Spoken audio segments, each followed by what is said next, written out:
Story के starting में एक लड़के को दिखाता है जिसके आंखें हॉस्पिटल की बेड में खुलती हैं। आंख खुलते ही उसे डॉक्टर कहते हैं, तुम उठ गए किम डोंग यू, तुम अच्छा फील तो कर रहे हो ना। नसीब से तुम्हारा लिवर डैमेज अवॉइड हो गया गैस्ट्रिक लीवेज की वजह से, और तुम्हारी बहन बहुत टेंशन में है। किम डोंग यू सोचता है, मेरी बहन कौन? तभी उसकी बहन कहती है, किम डोंग यू तुम उठ गए, अभी कैसा लग रहा है तुम्हें, तुम ठीक तो हो ना। ये सुनते ही किम डोंग यू सोचता है, ये कौन है और यहाँ क्या हो रहा है। उसके बाद वो सोचता है, मैं तो यूनिसेक हूँ ना, और मैं SS real estate investment company का डायरेक्टर भी हूँ, जहाँ मैं एक रात को ऑफिस से घर जा रहा था और मुझे पार्किंग लॉट में प्रेसिडेंट दिखते हैं जो मुझे बोलते हैं, क्या तुम कंपनी छोड़ने का सोच रहे हो? अगर मैं तुम्हें रिक्वेस्ट करूँ तो क्या तुम कंपनी नहीं छोड़ोगे? तभी मैं कहता हूँ, सॉरी प्रेसिडेंट, मैं जॉब कंटिन्यू नहीं कर सकता क्योंकि अब मुझे लाइफ में रेस्ट चाहिए। और उसी रात मेरा मर्डर हो गया था। उसके बाद जब मेरी आंखें खुली तब मैंने अपने आप को इस इंसान के बॉडी में पाया। अब मेरा नाम किम डोंग यू है। मेरे लिए ये सब सच मानना थोड़ा सा मुश्किल था, लेकिन अभी सच्चाई यही थी। उसके बाद वो दोनों ही हॉस्पिटल से घर जाने के लिए कार में निकल जाते हैं, जहाँ सिस्टर हुआ कहती है, किम डोंग यू अगर तुम्हें अच्छा फील नहीं हो रहा है तो मुझे कहना। डॉक्टर बोल रहे थे तुम्हें हॉस्पिटल में कुछ दिन रुकना होगा, लेकिन तुम घर जाने की जिद क्यों कर रहे थे? किम डोंग यू सोचता है, ये मेरी सिस्टर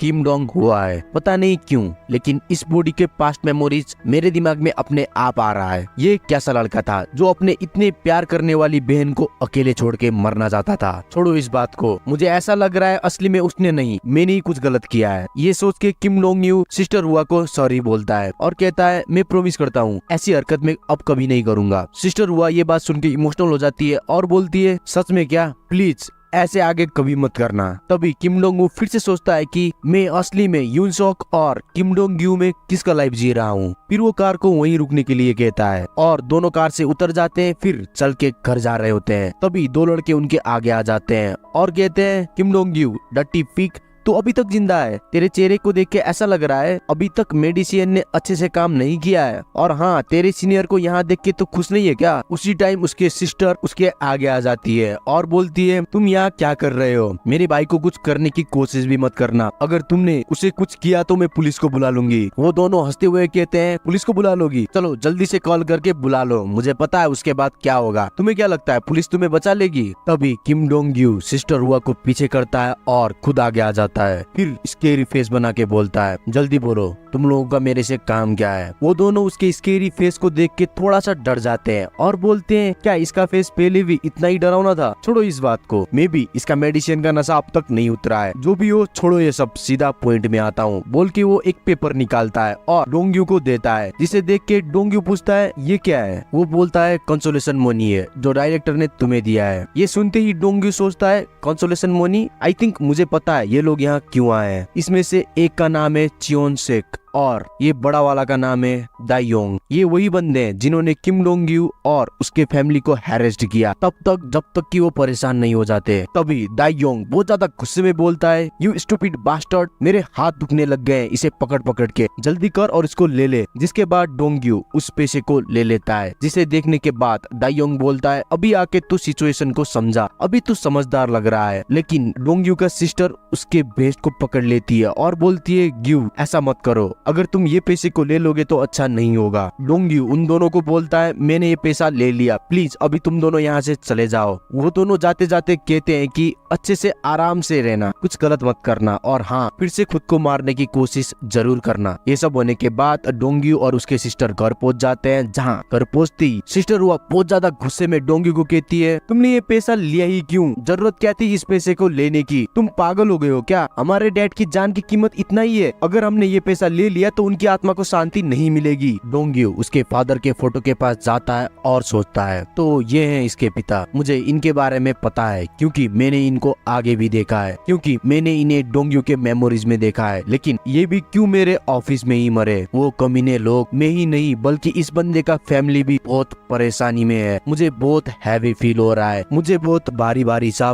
फील हो रहा है। ये कैसी फीलिंग है? ऐसा लग रहा है मैं किम डोंग यू का एग्जैक्ट फीलिंग फील कर पा रहा हूँ। अगर मैं वहाँ पीछे नहीं हटता तो मैं इन्हें बचा सकता था। फिर वो तस्वीर के सामने झुक के बोलता है, मुझे नहीं पता मैं तुम्हारे बेटे के बॉडी में क्या कर रहा हूँ, लेकिन मैं आपको एक बात प्रॉमिस करता हूँ, आज से आपकी फैमिली की रिस्पॉन्सिबिलिटी मैं लेता हूँ, साथ में इस बॉडी और किम डोंग ग्यू की भी। और हाँ, मैं बदला भी जरूर लूंगा, लेकिन अभी बदला लेना बहुत ज्यादा मुश्किल है। पहले मुझे अपना वेट कम करना होगा। मैं इस हैवी बॉडी से कुछ नहीं कर सकता, मुझे बहुत ज्यादा ताकतवर बनना होगा। चेयरमैन एंड जियोन योंग, मैं तुमसे बदला जरूर लूंगा। याद रखना, ये बदला सिर्फ यून सियोक और किम डोंग यू के लिए नहीं होगा, बल्कि सबके लिए होगा। दूसरे दिन सुबह सुबह वो STTV चैनल में बॉक्सिंग का बेसिक देख रहा होता है और उस मूव को करने का ट्राई भी कर रहा होता है, लेकिन वो उस मूव को ट्राई नहीं कर पाता और गिर जाता है। जिसके बाद वो सोचता है, मैं सिंगल स्क्वाट भी नहीं कर सकता। वैसे तो ये बहुत ज्यादा मुश्किल लग रहा है, मुझे केयरफुल होना होगा, कहीं मेरे जॉइंट्स हॉट ना हो जाए। इसके बाद वो ध्यान से सोचता है, क्या मैं जिम ज्वाइन कर लूं, लेकिन मेरे पास तो पैसे ही नहीं है। तभी उसकी बहन वहाँ आती है और बोलती है ओपा। और हाँ, उसकी बहन उसे किम डोंग यू नहीं बल्कि ओपा के बुलाती है। फिर वो बोलती है, ओपा और कोई गायब, बिल्डिंग पूरा हिल रहा है, जल्दी से बिल्डिंग से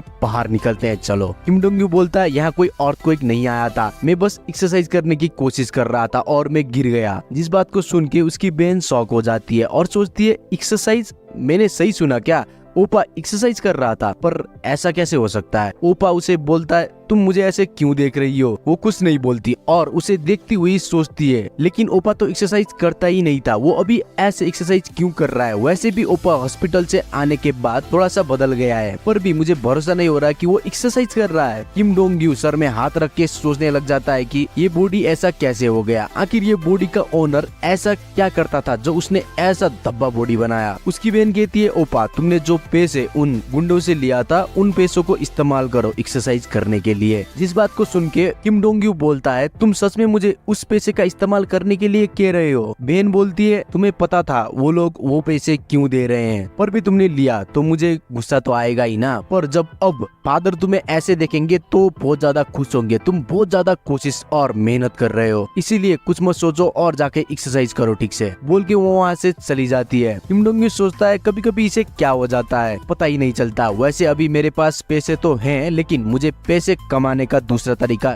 ढूंढना होगा या सोचना होगा। इस बॉडी के साथ तो मैं कोई पार्ट टाइम जॉब तो नहीं कर सकता, क्या एक्सरसाइज करके ही पैसा कमाने का कोई तरीका है क्या? फिर अचानक उसको किम डोंग यू का पास्ट याद आने लगता है, जहाँ लोग उसे बहुत ज्यादा बुली करते थे, पिग बोलते थे। तभी उसको एक आइडिया आता है कि वो यूट्यूब चैनल खोल के और उसमें लाइव स्ट्रीम करेगा, फिर वीडियो भी डालेगा, क्या पता उससे बहुत सारे व्यूज आ जाए और वो फेमस हो जाए, फिर उसके पास पैसा ही पैसा आ जाए, वो ऐसा सोचता है। दूसरी तरफ एक यूट्यूबर को दिखाता है जो अभी अभी लाइव आया था, जिसके अभी 1 मिलियन सब्सक्राइबर पूरे हुए हैं, इसीलिए उसके कमेंट में उसके सब्सक्राइबर और उसके फैंस 1 मिलियन के लिए कंग्रेट्स बोल रहे थे, जिसे वो पढ़ते हुए सभी को 1 मिलियन के लिए थैंक यू बोलता है और बोलता है, ये 1 मिलियन तुम्हारी वजह से पॉसिबल हुआ है, ऐसे ही फ्यूचर में भी मुझे सपोर्ट करते रहना। वो यूट्यूबर मंथली बेस्ट में भी नंबर 1 पोजीशन में होता है, दूसरे नंबर में जो है कुक चैनल वाला होता है। उस यूट्यूबर का चैनल का नाम होता है डियोक बाई टीवी। डियोक बाई टीवी अपने फैंस को इंटरटेन करने के लिए किसी का चैनल को ढूंढ रहा होता है उस पर रिएक्ट करने के लिए। तभी उसको बहुत सारे नए चैनल दिखते हैं, जिसमें से उसे किम डोंग का चैनल भी दिखता है जो एक्सरसाइज कर रहा होता है, जिसे देख के उसके सब्सक्राइबर कहने लगते हैं कि वो पीक क्या कर रहा है। तभी वो सबको बोलता है, हे गाइस मुझे स्पेशल चैनल मिल गया है, मुझे ऐसा ही चैनल का तलाश था, जहाँ पे वो किम डोंग यू का लाइव स्ट्रीम अपने चैनल पे चलाता है। जिसके बाद उसके सब्सक्राइबर उसके वेट के बारे में बात करने लग जाते हैं और उसे नया नया चैलेंज देने लग जाते हैं, जैसे कि लाई डाउन, बो डाउन, और किम डोंग यू ने मास्क भी पहना था, जिसे देख के उस यूट्यूबर के सब्सक्राइबर किम डोंग यू को इसने मास्क क्यों पहना है वैसे वैसे कमेंट करने लग जाते हैं, जिस कमेंट को वो यूट्यूबर पढ़ लेता है और वो आंसर देता है कि मे बी उसने मास्क पहना है क्योंकि वो एम्बैरेस फील कर रहा है, इसीलिए हम सब उसको चेयर करते हैं, चलो वो बहुत ज्यादा मेहनत कर रहा है। तभी वो यूट्यूबर किम डोंग को कहता है, जब तक तुम एक्सरसाइज करोगे तब तक मैं तुम्हें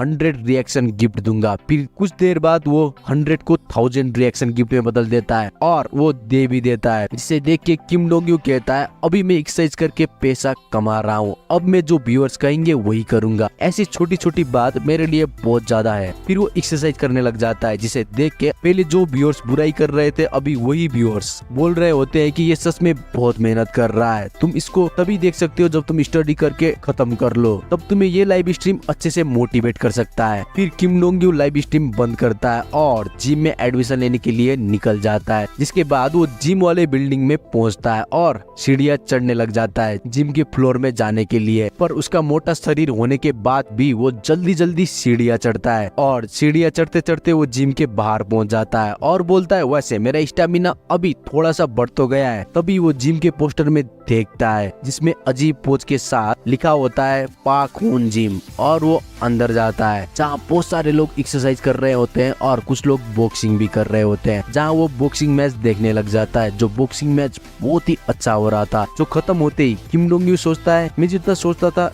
ये तो उससे भी बहुत ज्यादा अच्छा है। क्या ये बॉक्सिंग करने वाला यहाँ का ओनर है? लेकिन इसका पोज तो पोस्टर वाले पोज से मैच ही नहीं कर रहा। तभी वहाँ का एक बंदा कहता है ओनर कोई कस्टमर आया है। वो उसे देख के कहता है चलो अच्छा ये तो ओनर नहीं है यहाँ का। उसी टाइम साइड से ओनर आता है और बोलता है मैं तुम्हारा क्या मदद कर सकता हूँ। किम डोंग यू बोलता है मैं यहाँ एक्सरसाइज करने के लिए आया हूँ। जिसे सुनते ही वो ओनर क्लैप करते हुए बोलता है तो वेलकम है तुम्हारा यहाँ, तुम सही जगह पे आए हो। जिसे देख के किम डोंग यू सोचता है क्या ये कोई फ्रॉड है। ओनर पोस्टर वाला सिग्नेचर पोज मारते हुए कहता है मैं यहाँ का ओनर हूँ पाक खून, तुम यहाँ अपने वेट लॉस करने के लिए आए हो क्या? मैं तुम्हारा वेट लॉस 3 महीने में ही करा दूंगा। जिस बात को सुनकर किम डोंग यू सोचता है मैं यहाँ वेट लॉस करने के लिए नहीं स्ट्रॉन्ग होने के लिए आया हूँ। फिर मुझे गैंगस्टर कंपनी से बदला भी लेना है। जिसके बाद वो बोलता है मुझे स्ट्रॉन्ग बनना है। पाक खून बोलते हैं तुम्हें स्ट्रॉन्ग बनना है तो मैं तुम्हें स्ट्रॉन्गेस्ट बनाऊंगा। जिस बात को सुनकर वो सोचता है ये तो सच में फ्रॉड है क्योंकि वो इतना ज्यादा मोटा है उसे कैसे ही कोई स्ट्रॉन्गेस्ट बना सकता है। अगर स्ट्रॉन्ग ही बना दिया तो बहुत ज्यादा है। जिसके बाद किम डोंग यू जिम में एडमिशन लेके वापस घर चला जाता है। दूसरे दिन सुबह सुबह उसे अपने पहले वाले लाइफ का सपना आता है जहाँ उसका नाम यूनिसेक है और वो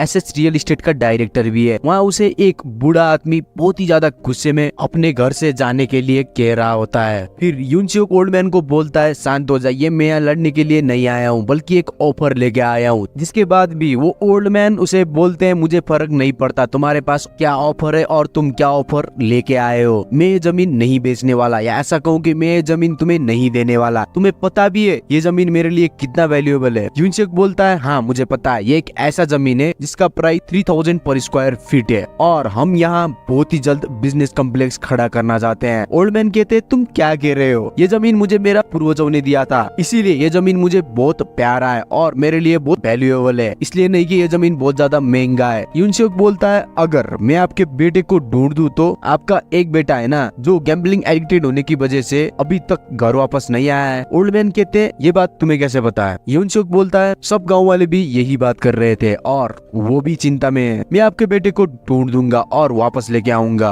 ओल्ड मैन कहते हैं मेरा तो कोई बेटा ही नहीं है जो गैम्बलिंग एडिक्टेड है। यूनसियोक बोलता है आप मेरे पीछे कुछ आदमी को देख रहे हैं, वो लोग ऐसे सीक्रेट अच्छे से ढूंढते हैं और इंसान को बदल भी देते हैं। मैं आपको प्रॉमिस करता हूँ कि आपका बेटा अभी से गैम्बलिंग को कभी हाथ नहीं लगाएगा। जिस बात को सुनकर ओल्ड मैन जमीन देने के लिए मान जाते हैं और यूनसियोक को अपना प्रॉमिस पूरा करने के लिए कहते हैं। फिर यूनसियोक नींद से उठ जाता है और अपने प्रेजेंट वाले लाइफ में आ जाता है जिसमें वो है किम डोंग यू, जहाँ वो सोचने लग जाता है कि मैंने ये प्रॉमिस भी अभी तक पूरा नहीं किया है। जिसके बाद वो जिम में जाके पंचिंग बैग को जोर जोर से मारने लग जाता है और सोचने लगता है वो बूढ़ा आदमी अभी भी अपने बेटे का वापस आने का इंतजार कर रहा होगा। तभी वहाँ मास्टर ह्यून चोल और डायरेक्टर पाक खून आते हैं और किम डोंग को बोलते हैं अगर तुम अपने ग्लोव्स के बिना हाथ से ही पंचिंग बैग को मारोगे तो तुम्हारा हाथ हॉट हो जाएगा और हाँ तुम बहुत ज्यादा मेहनत भी कर रहे हो यहाँ। किम डोंग यू कहता है ये चैलेंजिंग तो है लेकिन इसमें मजा भी आ रहा है और आप लोग मुझसे फ्रीली बात कर सकते हैं, फ्यूचर में भी हमें साथ में ही काम करना है। दोनों इस पे हाँ करते हैं और मास्टर इंचुल बोलते हैं किम डोंग यू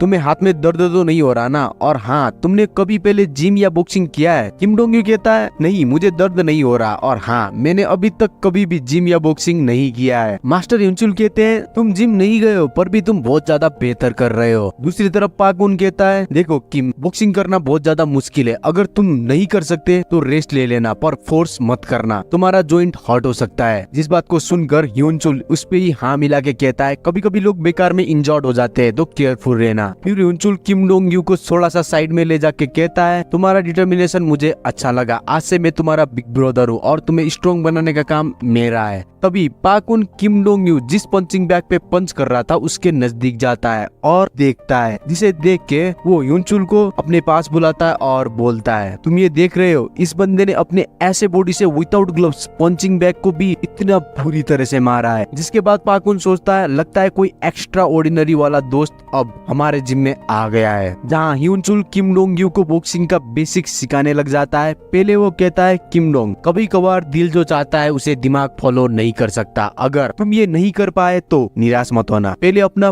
फुट थोड़ा आगे बढ़ाओ। कुछ भी हो जाए बॉक्सिंग फुट से ही शुरू होता है और फुट पे ही खत्म। और अपने गार्ड को राइज करो और लेफ्ट फुट को मूव करते हुए हिट करो। इसे तुम बेसिक कह सकते हो। वैसे सिखाने के लिए अभी बहुत सारे चीजें हैं, लेकिन अभी तुम यही सीखो, तुम्हारे लिए यही काफी होगा अभी। उसी टाइम पाकुन पीछे से ह्यूनचुल को जोर से मारते हुए कहता है, अभी वो यहाँ बेसिक सीख ही रहा है और तुम उसे जैब सिखा रहे हो, ये वो कैसे कर पाएगा। ह्यूनचुल कहता है, तुम्हें लगा था ना ये टैलेंटेड है, तो इसका टैलेंट का टेस्ट करने के लिए मैंने ये किया। पाकुन कहता है, ये सुनने में डिलीशियस लग रहा है, लेकिन ये कुकिंग क्लास नहीं है। और हाँ किम डोंग, तुम बस स्टेशनरी ही प्रैक्टिस करो। तभी किम डोंग कहता है, आपने ऐसा किया था ना। फिर वो same to same step follow करके जोर से पंचिंग बैग में पंच करता है, जो पंच बहुत ही ज्यादा पावरफुल था। जिसके बाद वो पूछता है, अब मैं क्या करूं, मैं क्या इसको मारता रहूं। दूसरी तरफ वो दोनों ये देख के शॉक होते हैं कि इसने इतना परफेक्टली ये कैसे किया। जहाँ ह्यूनचुल पाक उनको बोलता है, तुमने देखा जो मैंने देखा, उसने प्रॉपर स्टेप फॉलो करके स्ट्रेट पंचिंग बैग में मारा। पाकुन बोलता है, हाँ मैंने भी देखा, ये कोई सपना नहीं था। तभी ह्यूनचुल किम डोंग को कहता है, तुमने हमसे झूठ कहा था ना कि तुमने अभी तक कभी भी जिम या बॉक्सिंग नहीं किया है, झूठ बोला था ना, है ना, है ना। दूसरी तरफ पाकुन सोच रहा होता है, ये कोई ऑर्डिनरी बंदा तो नहीं है, ऐसा लगता है हमारे जिम में कोई मोस्टर आ गया है। ह्यूनचुन अभी भी उसको पूछ रहा होता है, तुम पहले जिम गए हो ना,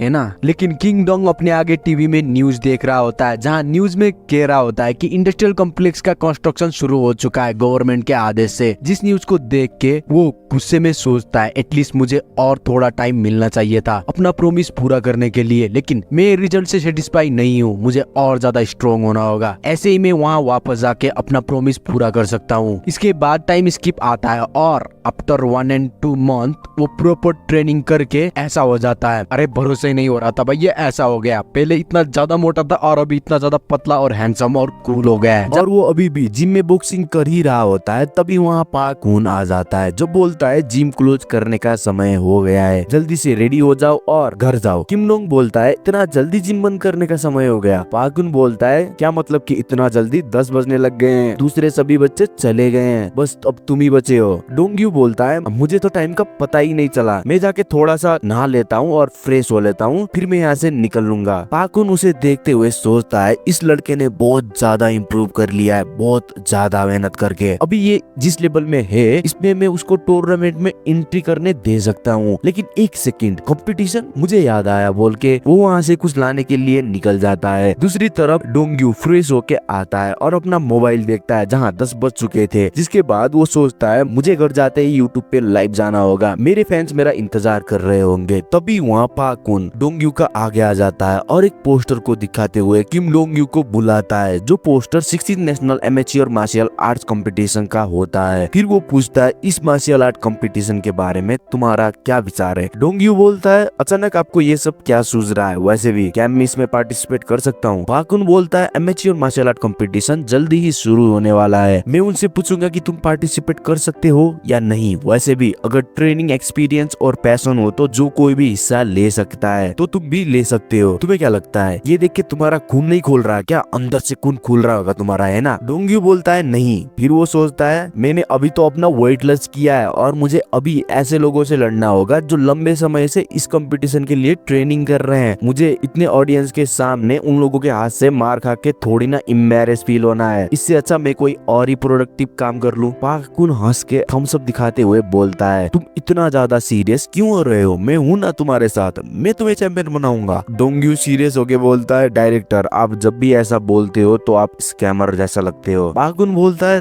तुम भूल गए क्या, मैंने तुम्हें पहली बार मिलते टाइम क्या कहा था, मैंने तुम्हें कहा था मैं तुम्हें स्ट्रॉन्गेस्ट बनाऊंगा, और देखो मैंने तुम्हें स्ट्रॉन्गेस्ट बना दिया। ये ऐसा कंपटीशन है जो तुम्हारा अल्टीमेट लेजेंड बनने का जर्नी का शुरुआत है, और इसमें तो प्राइज मनी भी है जो कंटेस्टेंट को मोटिवेट करने के लिए रखा है। डोंग्यू बाहर निकलते हुए बोलता है ठीक है मैं इसके बारे में सोचूंगा। पाकुन बोलता है जरूर सोचना और अच्छे से सोचना, तुम डरे हुए हो क्योंकि ये टूर्नामेंट है ना, लेकिन ये बस एमेच्योर कंपटीशन है, अगर तुम अच्छा कोच से ट्रेनिंग लोगे तो तुम्हें कोई भी समस्या नहीं होगी, तो इसके बारे में अच्छे से सोचना चैंपियन। फिर डोंग्यू वहाँ से निकल जाता है, जहाँ पाकुन अभी भी उसे देख के सोच रहा होता है कि मुझे भरोसा है ये लड़का कर सकता है। डोंग्यू भी इसके बारे में सोचने लग जाता है कि उसका लाइफ इसी जिम में आके चेंज हुआ है और the winner of the amateur martial art competition Kim Dongyu सुनने में भी अच्छा लग रहा है, जिसके बाद हमारा जिम का नाम भी चल जाएगा और ये हॉट टॉपिक बन जाएगा। फिर वो अपने मोबाइल में टाइम देखता है, जहाँ अब 10:14 हो रहे थे। फिर वो बोलता है बहुत दिन हो गए हैं, डोंगवा से बात भी नहीं हुआ है, मैं जब भी घर बहुत देर से जाता हूँ और घर से सुबह सुबह ही निकल जाता हूँ। ये अच्छा है कि मैं बाहर भी खाना अच्छे से खा लेता हूँ, मैंने बहुत ज्यादा वेट भी लॉस कर लिया है, क्या अब वो मुझे पहचान पाएगी अगर मैं उसे मिलूं तो? तभी वो देखता है कि उसके आगे से ही किम डोंगवा हाथ में तस्वीर पकड़ के उसे देखते हुए जा रही है। वो उसे बुलाने ही वाला होता है, तभी वो सुनता है कि डोंगवा उसकी ही बारे में बात कर रही है। वो कह रही थी कि मुझे लगता है ओपा को कुछ तो अपने मन का करना है, लेकिन वो पैसों की वजह से कर नहीं पा रहा है, और जब वो हॉस्पिटल के बेड में पड़ा हुआ था तब मुझे लगा था कि मैं उसे अब कभी नहीं देख पाऊंगी, लेकिन तुम्हें नहीं पता मैं कितना ज्यादा खुश हुई थी जब वो उठा था। तुम्हें जो भी करना है मैं तुम्हें उसमें मदद करूंगी। फिर वो अपने डैड के तस्वीर को देखते हुए कहती है, वैसे भी मैं जहाँ काम करती हूँ वहाँ का ओनर बहुत ही ज्यादा अच्छा है और काम भी बहुत ज्यादा मुश्किल नहीं है, तो ओपा तुम टेंशन मत लेना, मैं हूँ तुम्हारे साथ, बोल के वो वहाँ से निकल जाती है। ये सब बातें सुन के डोंग्यू सोचता है मैंने नहीं सोचा था कि डोंगवा पार्ट टाइम जॉब भी कर सकती है, लाइफ इंश्योरेंस का पैसा भी है जो किम युएन सिक्का है, और मेरे पास वो सेविंग भी है जो मैंने मरने से ठीक पहले तक बचा के रखा था। मैंने वो सब कर लिया जो मैं करना चाहता था, मैंने वो सब भी खरीद लिया जो मैं खरीदना चाहता था, पर मुझे ये पता नहीं था कि डोंगवा सभी बातें अकेले ही संभाल रही है। जिसके बाद वो बहुत ज्यादा दुखी हो जाता है और वहीं बैठ के सोचता है कि मैं पहले वाले जिंदगी में और इस वाले जिंदगी में भी एक अगली ओपा ही हूँ। सीन शिफ्ट होता है जहाँ दिखाता है डोंगवा और डोंग्यू कैफे में बैठे हुए हैं। डोंग्यू पूछता है डोंगवा तुम पार्ट टाइम जॉब करती हो क्या? डोंगवा कहती है नहीं तो मैं नहीं करती, तुम्हें क्यों लगता है कि मैं पार्ट टाइम जॉब करती हूँ? डोंग्यू पूछता है तो तुम जब भी घर रात को 10 बजे के बाद ही आती हो अपने दोस्तों के साथ चिकन खा के, तुम्हारे कपड़े में से स्ट्रॉन्ग मीट का खुशबू आता है। ये बातें सुन के वो चौंक जाती है और सोचती है मैं तो सब कुछ साफ करके आती थी पर भी स्मेल रह जाता था क्या? फिर वो मान लेती है कि हाँ वो पार्ट टाइम जॉब करती है क्योंकि उसको कुछ खरीदना है। डोंग्यू अपने मोबाइल को उसे देते हुए कहता है इसे देखो। डोंगवा देखती है डोंग्यू के बैंक अकाउंट में 6 लाख रुपए होते हैं, जिसे देखते ही वो चौंक जाती है और टेंशन में आ जाती है। फिर सोचती है क्या क्या ओपा पैसों के लिए कुछ गलत काम करता है या उसने ये पैसे कहीं से चुराए हैं? उसको पूछती है इतना सारा पैसा कहाँ से आया? डोंग्यू कहता है तुम्हें पता है ना मैं रूम में वर्कआउट करता हूँ जिसे मैं यूट्यूब में लाइव करता हूँ, जहाँ मुझे लोग ये देखने के लिए पैसे देते हैं। वो बोलती है ये अजीब नहीं है, लोग किसी को एक्सरसाइज करते हुए देख के क्यों ही पैसे देंगे, वैसे तुम्हें कितने लोग देखते हैं? डोंग्यू बोलता है मेरा 70,000 सब्सक्राइबर हैं और कुछ बड़े व्यूअर्स भी हैं जो बहुत अच्छे हैं और बहुत ज्यादा पैसे भी देते हैं। और हाँ डोंगवा तुम्हें कुछ भी चाहिए तो मुझसे मांग लेना, अपना ये पार्ट टाइम जॉब करना छोड़ दो या ओवर टाइम करना छोड़ दो। वो बोलती है तुम मेरा टेंशन मत लो, तुम्हें जो करना है तुम करो। डोंग्यू बोलता है एडल्ट का जैसा एक्टिंग करना बंद करो, अब सब कुछ मैं करूंगा, तुम बस खेलो। और सॉरी तुम्हें अभी तक नहीं समझने के लिए, तुम अभी भी 20 की हो तो अभी बुढ़े लोगों जैसे बर्ताव करने की जरूरत नहीं है, वैसे भी तुम पढ़ने वाली तो नहीं हो, इससे अच्छा खेल लो। डोंगवा कहती है क्या मतलब मैं पढ़ती नहीं, मैं अभी भी पढ़ ही रही थी और मैं क्लास के बीच में थी, तुमने मुझे यहाँ बुलाया, वैसे भी तुम जब स्कूल में थे तब तुम्हारा ग्रेड क्या आता था मुझे सब पता है, ठीक है ना? किम डोंग्यू बोलता है ऐसा करो तुम क्लास के बाद मेरे साथ जिम चलो अपने फिजिकल स्ट्रेंथ इंप्रूव करने के लिए। फिर वो उसकी तरफ प्यार से देखते हुए सोचता है मैं पहले एज अ सियोक अकेले ही जीता था, ना मेरा कोई पेरेंट्स थे ना कोई मेरा सिबलिंग्स थे, लेकिन अभी मेरे पास ऐसा कोई है जो मेरे बारे में सोचता है, मेरा केयर करता है, मैं बस ऐसा ही जीना चाहता हूँ, अभी मुझे बहुत ज्यादा टेंशन करने की भी जरूरत नहीं है अगर मैं यही रूटीन फॉलो करूँ तो। जहाँ डोंगवा अजीब सा मुंह बना के उसे देख रही होती है गुस्से में। दूसरी तरफ डोंग्यू घर जाता है और घर जाते ही यूट्यूब में लाइव चला जाता है, जहाँ वो अपने फैन से बात करता है, उनको ग्रेटिंग करता है, फिर बोलता है कि मुझे आप लोगों को आज कुछ बताना है। फिर वो वो इमोशनल होते हुए बोलता है मेरा बुरा समय में साथ देने के लिए शुक्रिया। डोंग्यू को इमोशनल देख के उसके फैंस कमेंट करने लग जाते हैं कि तुम्हें अचानक क्या हो गया, क्या तुम लाइव करना बंद करने वाले हो या तुम यूट्यूब छोड़ने वाले हो, ऐसा ही कुछ। डोंग्यू बोलता है मैं अब कुछ नया कंटेंट डालने वाला हूँ या मैं कुछ नया करने का कोशिश कर रहा हूँ। जिस बात को सुन के फिर से कमेंट में फैंस बोलने लग जाते हैं आई थिंक वो कुछ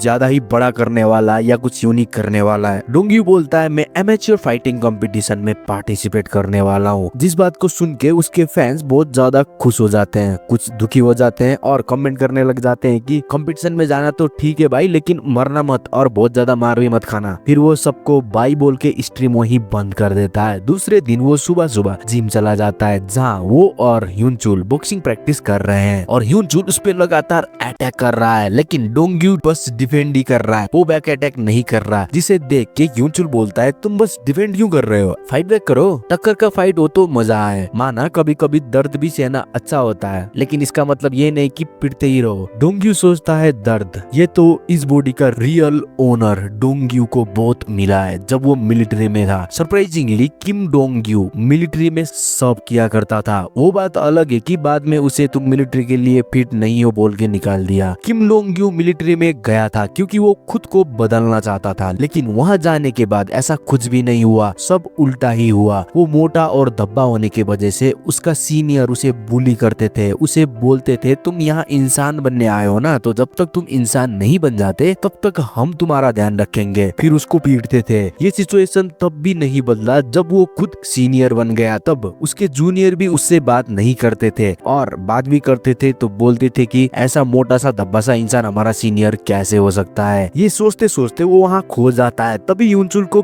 गैप मिल जाता है और वो सरप्राइजिंग अटैक करता है जिससे जैसे तैसे डोंग्यू डिफेंड कर लेता है, लेकिन उसको दर्द तो अब भी हो रहा था। फिर वो सोचता है दर्द तो अब भी बहुत ज्यादा हो रहा है। तभी फिर से ह्यूनचुल अटैक करते हुए बोलता है डिस्ट्रैक्ट होना बंद करो और यहाँ ध्यान दो। तभी डोंग्यू उस पंच को डच करते हुए ह्यूनचुल पे काउंटर अटैक करने के लिए जाता है, लेकिन करता नहीं है, वहीं से बाहर निकल जाता है और स्टेज का बाहर जा रहा होता है। तभी ह्यूनचुल बोलता है क्या तुम यहाँ से भाग रहे हो, मैंने तुम्हें अटैक करने का चांस दिया था, तुम्हें अटैक करना चाहिए था। डोंग्यू सोचता है मैंने काउंटर अटैक के बारे में तो सोचा ही नहीं। 30 साल मैंने ह्यूनचुक और 20 साल किम डोंग्यू के लाइफ जिया है, लेकिन मैंने कभी फाइटिंग करने का नहीं सोचा। जब भी मैं बस इससे बचने का सोचता हूँ। ह्यूनचुल बोलता है मैं चाहता था कि तुम मेरे पंच को सही समय में अवॉइड करो, लेकिन मुझे सच में लगा था तुम अच्छा पंच लैंड करने वाले हो मुझ पे। डोंग्यू बोलता है वैसे भी डायरेक्टर ने मुझे बिना ट्रेनिंग के ही बॉक्सिंग करने के लिए बोला, इसीलिए मैंने इतना नहीं सोचा। अब इतना टाइम भी नहीं है कि हम अच्छे से डिफेंस और अटैक प्रैक्टिस कर सके। ह्यूनचुल बोलता है अगर तुम बस पंचिंग बैग को ही मारते रहोगे तो तुम दूसरे बॉक्सर को कभी मार नहीं पाओगे। दूसरे बॉक्सर को मारना बहुत ज्यादा मुश्किल होता है, तुम जैसा सोच रहे हो ना ऐसा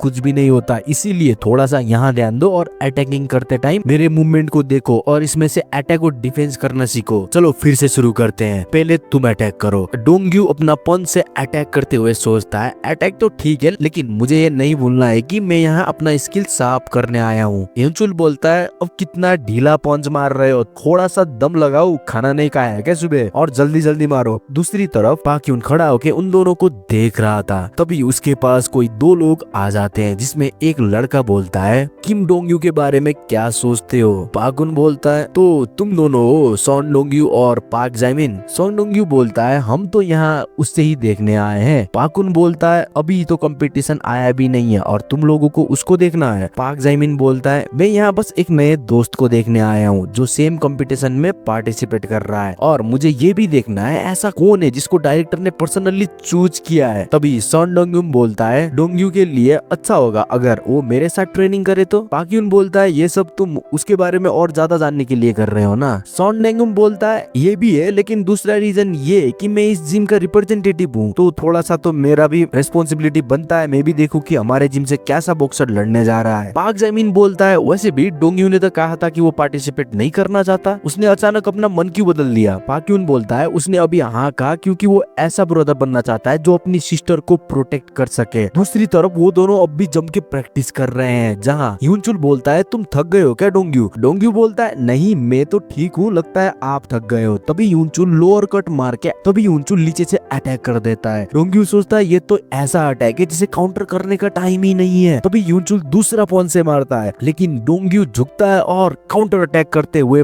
पंच मारता है, लेकिन ह्यूनचुल उस पंच को इजीली रोक लेता है और बोलता है तुम अच्छे काउंटर अटैक करते हो और तुम्हारा टाइमिंग भी अच्छा है, लेकिन यह अटैक अच्छे से लैंड करने के लिए तुम्हें और ज्यादा फास्ट होना होगा। तुम्हारा मोमेंटम स्पीड स्लो है, लेकिन सच कहूँ तो तुम टैलेंटेड तो हो। मैं जब तुमको सिखा रहा था तब तुमने उसे अच्छे से देखा, एडॉप्ट किया और सही टाइम पे इस्तेमाल किया। डोंग्यू बोलता है तारीफ करने के लिए शुक्रिया, ये सब हुआ है क्योंकि तुम्हारा कोचिंग बहुत ही ज्यादा अच्छा है। दूसरी तरफ वो दोनों किम डोंग्यू को देख के बहुत ज्यादा शॉक होते हैं और कह रहे होते हैं ये लड़का सच में बहुत ज्यादा अच्छा है। वो ह्यूनचुल का पंच को डॉच कर रहा है, एक ऐसा बंदा जिसने जेओनजी-डो बॉक्सिंग को रिप्रेजेंट किया था नेशनल स्पोर्ट्स फेस्टिवल में, और इसका रिएक्शन स्पीड भी बहुत ज्यादा अच्छा है। कोई इतना छोटा समय में ऐसा परफॉर्मेंस कैसे दे सकता है? लेकिन वो जितना भी ट्राई करे वो ह्यूनचुल को मार तो नहीं सकता। अगर वो ऐसे ही ट्रेनिंग करता रहा तो वो जरूर बेटर हो सकता है। तभी ह्यूनचुल बोलता है डोंग्यू चलो थोड़ा सा आराम कर लेते हैं। डोंग्यू बोलता है आप थक गए क्या? मैं तो नहीं थका हूँ अभी। ह्यूनचुल बोलता है मैं भी नहीं थका हूँ, मुझे लगा तुम थक गए इसीलिए मैंने बोला। डोंग्यू बोलता है मैं तो अभी और ज्यादा कॉन्फिडेंट हूँ कि मैं आपको मार सकता हूँ। पाकुन बाहर से बोलता है ह्यूनचुल रियल में फाइट करो और उसे अच्छे से फाइट करो, यहाँ कोई मजाक नहीं चल रहा। ह्यूनचुल बोलता है क्या सच में पोस्ट लेट करूँ क्या मैं फुल पावर में? तभी पाइक जमीन बोलता है तुम्हें कंपटीशन में नहीं जाना है क्या? अगर ह्यूनचुल उसे सच में मारेगा तो वो उठ नहीं पाएगा। पाकुन बोलता है ऐसा कुछ नहीं है, किम डोंग्यू ट्रेनिंग करने के लिए ही जन्मा है। उसके पास टैलेंट तो है लेकिन उसके पास स्पीड, स्ट्रेंथ, स्टैमिना, जजमेंट सब कुछ है, उसमें कोई भी कमी नहीं है। वो एक दिन ऐसा मोस्टर बनेगा जो टैलेंट को भी हरा सकता है। अगर तुम्हें भरोसा नहीं हो रहा तो उसे लड़ते हुए अच्छे से देखो। वो लड़ तो रहा है लेकिन सभी टेक्निक को अच्छे से देख रहा है और याद कर रहा है। इसका एग्जाम्पल तुम देख सकते हो ह्यूनचुल का पंच, जिसे वो पहले बहुत मुश्किल से डॉज कर रहा था लेकिन अभी वो बहुत ज्यादा अच्छे से और क्लीनली डॉज कर रहा है। तुम्हें क्या लगा मैंने उसे बेसिक करने के लिए क्यों नहीं कहा, डायरेक्ट ट्रेनिंग करने के लिए क्यों कहा? इसका सिंपल रीजन है वो बहुत ज्यादा टैलेंटेड और मेहनती है, उसे इस स्टेज की जरूरत ही नहीं है। दूसरी तरफ वो दोनों उसे देख के शॉक में होते हैं कि ये बंदा ऐसा कैसे कर रहा है। फाइट में ह्यूनचुल और किम डोंग्यू दोनों एक दूसरे को पंच करते हैं और दोनों ही जमीन में बूम। जहां ह्यूनचुल बोलता है डायरेक्टर ये लड़का सच में एक मोस्टर है। दूसरे दिन का सीन दिखाया जाता है जहां किम डोंग्यू अपने कमरे में बैठ के बुक पढ़ रहा होता है। वो सोच रहा होता है कि कितना टाइम हो गया मैं डोंग्यू के बॉडी में आया हुआ और मुझे यहाँ बेंच में बैठना भी अजीब लग रहा है। जब मैं पहली वाली जिंदगी में जवान था तब मैं ऐसे डेस्क में बैठ के बहुत ज्यादा पढ़ाई करता था एसएस कंपनी में काम करने के लिए, और जब मैं एसएस कंपनी में काम करने लग गया तब मेरा एबिलिटी इतना अच्छा था कि वहाँ के चेयरमैन ने मुझे नोटिस भी किया था। मैं ग्रेजुएट हुए बहुत साल हो गए, इसीलिए वहाँ और यहाँ बहुत सारे चीजें बदल गए होंगे। जैसे हम एग्जाम में क्वेश्चन का जवाब देते हैं वैसे जिंदगी में नहीं होता, यहाँ जवाब बहुत ही ज्यादा अलग होता है। तभी उसके कमरे में डोंगुआ आ जाती है और पूछती है ओपा तुम क्या कर रहे हो? डोंग्यू बोलता है वो पढ़ रहा है। जिस बात को सुनकर वो शॉक हो जाती है और उसके पास आते हुए कहती है क्या तुम सच में पढ़ रहे हो? तुम पढ़ाई भी करते हो और साथ में वर्कआउट भी करते हो? बहुत मुश्किल हो रहा होगा तुम्हें कंपटीशन की तैयारी करने में, और तुम तो इसमें ही स्टडी भी कर रहे हो। बहुत ज्यादा ही वर्कआउट मत कर लेना, जितना तुमसे होता है उतना ही करना। डोंग्यू बोलता है तुम टेंशन मत लो, मैं पहले से अभी बहुत ज्यादा स्ट्रॉन्ग हो गया हूँ। फिर वो सोचने लगता है मुझे हर सुबह थकान का महसूस होता है, क्या मुझे और ज्यादा एक्सरसाइज करना चाहिए जिसके बाद मुझे जियोन योंगवान हरा नहीं पाएगा। ये जियोन योंगवान वही है जिसने उसे जब वो शियोक था तब मारा था। फिर वो सोचता है अभी पास्ट के बारे में नहीं सोचता हूँ, उसका मैं फ्यूचर में सभी हिसाब बराबर करूंगा। जो कुछ उसने मेरे साथ किया है मैं उसके साथ भी वही करूंगा। जहाँ डोंगुआ उसका बुक पकड़ के देखने लग जाती है, फिर पूछती है क्या ये बुक सच में तुमने पढ़ा है, क्योंकि ये बुक तो बहुत ही ज्यादा क्लीन है। डोंग्यू बोलता है सबका अपना तरीका होता है किताब पढ़ने का, वैसे भी तुम जैसी नॉनसेंस जो कभी पढ़ती ही नहीं उसे क्या पता इसके बारे में। डोंगुआ कहती है क्या मतलब कि मैं कभी पढ़ती नहीं, मैंने अभी इस बुक को देख के मुझे इस बुक का आधी बातें याद हो गए हैं। डोंग्यू कहता है अगर तुम्हें पढ़ना मुश्किल लग रहा है कि तुम फेल हो जाओगी तो पढ़ना छोड़ दो, चलो साथ में जिम जाते हैं। डोंगुआ बोलती है हाँ तुम सही कह रहे हो, तुम्हारे जैसे ही पढ़ाई छोड़ दो है ना, मैंने भी तुम्हें आज ही देखा पढ़ते हुए, वरना तो तुम कभी भी नहीं पढ़ते थे। डोंग्यू बोलता है चलो मैं जा रहा हूँ वॉक करने। तभी डोंगुआ बोलती है सीधा सीधा बोल दो ना पढ़ने का मन नहीं लग रहा इसीलिए निकल रहा हूँ यहाँ से। डोंग्यू बोलता है क्या लगता है तुम्हें मैं तुम्हारा जैसा हूँ जो ऐसा बहाना बनाऊंगा? डोंगुआ हंसती हुई उसकी तरफ देखती है और आके उसको एक लात मारती है। उसके बाद उसके तरफ फोर फेंकते हुए कहती है इस फोर को बाहर फेंक के आओ। फिर वो उस फोर को फेंकने चला जाता है और उस फोर को फेंकते हुए कहता है इस लड़की को अपने आप पर कुछ ज्यादा ही गर्व है। इतना ही नहीं, इसने तो आज मुझे लात भी मारा। लगता है इसका हिम्मत बहुत ज्यादा ही बढ़ रहा है। वैसे भी उसकी लात कोई मजाक नहीं है, मुझे वो लात बहुत जोर से लगी है, अभी भी दर्द हो रहा है। क्या मुझे एक्सरसाइज करने के लिए जाना चाहिए? तभी वो पहले वाले गुंडे सोंग डायुंग और पाक च्योनसियोक वहाँ आ जाते हैं, जिसमें से सोंग डायुंग उसे देखते हुए बोलता है क्या बच्चा है फालतू सा। पाक च्योनसियोक पूछता है क्या तुम इसे जानते हो? डायुंग बोलता है हाँ जरूर, ये किम डोंग यू है, वही फालतू सा लड़का। तभी किम डोंग यू अपना नाम सुन के उनकी तरफ देखता है, जिसके बाद डायुंग हंसते हुए बोलता है अच्छा तो तुम ही हो, ऐसा लगता है मैंने सही पहचाना है तुम्हें। फिर वो च्योनसियोक से सिगरेट मांगता है पीने के लिए। डोंग यू उन्हें देख के सोचता है ये लोग यहाँ क्या कर रहे हैं। दूसरी तरफ वो दोनों सिगरेट पीते हुए उसे देख रहे हैं, जिसमें से दायोंग बोलता है देखो देखो सुंगुर भी अब इंसान बन गया है, कितना बदल गया है ये। च्योनसियोक पूछता है तुम्हें कैसे पता चला कि ये वही है? लगता है तुमने बस गेस किया है। दायोंग बोलता है ऐसा कुछ नहीं है, बस मेरी आंखें थोड़ी सी साफ है। डोंग यू उन्हें इग्नोर करता है और अपनी फोर को वही रखते हुए सोचता है पहले जब भी मैं बाहर जाता था तो ये लोग मुझे मारते थे। तभी च्योनसियोक उसके पीछे आते हुए कहता है तुम्हारा जैसा लूजर हमें देखते ही ग्रेड क्यों नहीं कर रहा? डोंग यू बोलता है मुझे नहीं लगता हमारे बीच में ऐसा अच्छा रिलेशन है जो हम एक दूसरे को ग्रेड करें। वो दोनों गुस्सा हो जाते हैं और बोलते हैं तुमने क्या कहा? फिर च्योनसियोक उसकी तरफ उंगली करते हुए गुस्से में बोलता है क्या मतलब कि हमारे बीच में अच्छा रिलेशनशिप नहीं है? ग्रेड करने के लिए हमारे बीच में तो तभी से अच्छा रिलेशनशिप है जब से तुमने और तुम्हारे बाप ने मुसीबत करना चालू किया। भूल गए क्या बच्चे? किम डोंग यू थोड़ा सा गुस्सा होता है और बोलता है क्या हमने उस पैसे से पहले ही सब कुछ खत्म नहीं कर दिया था क्या? च्योनसियोक और ज्यादा गुस्सा हो जाता है और डोंग यू के कंधे को जोर से दबाते हुए कहता है देखो इस बेवकूफ को, कह रहा है सॉरी बोल दिया मतलब सब कुछ खत्म हो गया। इसे लगता है अब ये हमसे रूडली बात कर सकता है। क्या बच्चे तेरे बाप ने तुझे यही सिखाया है क्या? डोंग यू सोचता है इसकी पकड़ मास्टर के कंपैरिजन में कुछ भी नहीं है। फिर वो पंच मारने के लिए तैयारी होता है। तभी वो सोचता है एक सेकंड, मैंने फाइट से ये सीखा है कि हतार नहीं करना चाहिए, सही टाइम के लिए इंतजार करना है और जब गैप मिले तब मारना है। अभी वो टाइम नहीं है। उसी टाइम वहाँ एक गाड़ी आती है जिसे देख के भी वो गुस्सा होता है और बोलता है ये कौन बेवकूफ है जो इतने पतली रोड में गाड़ी चला रहा है। तभी उस गाड़ी का मिरर नीचे होता है और वो चेयरमैन का कजन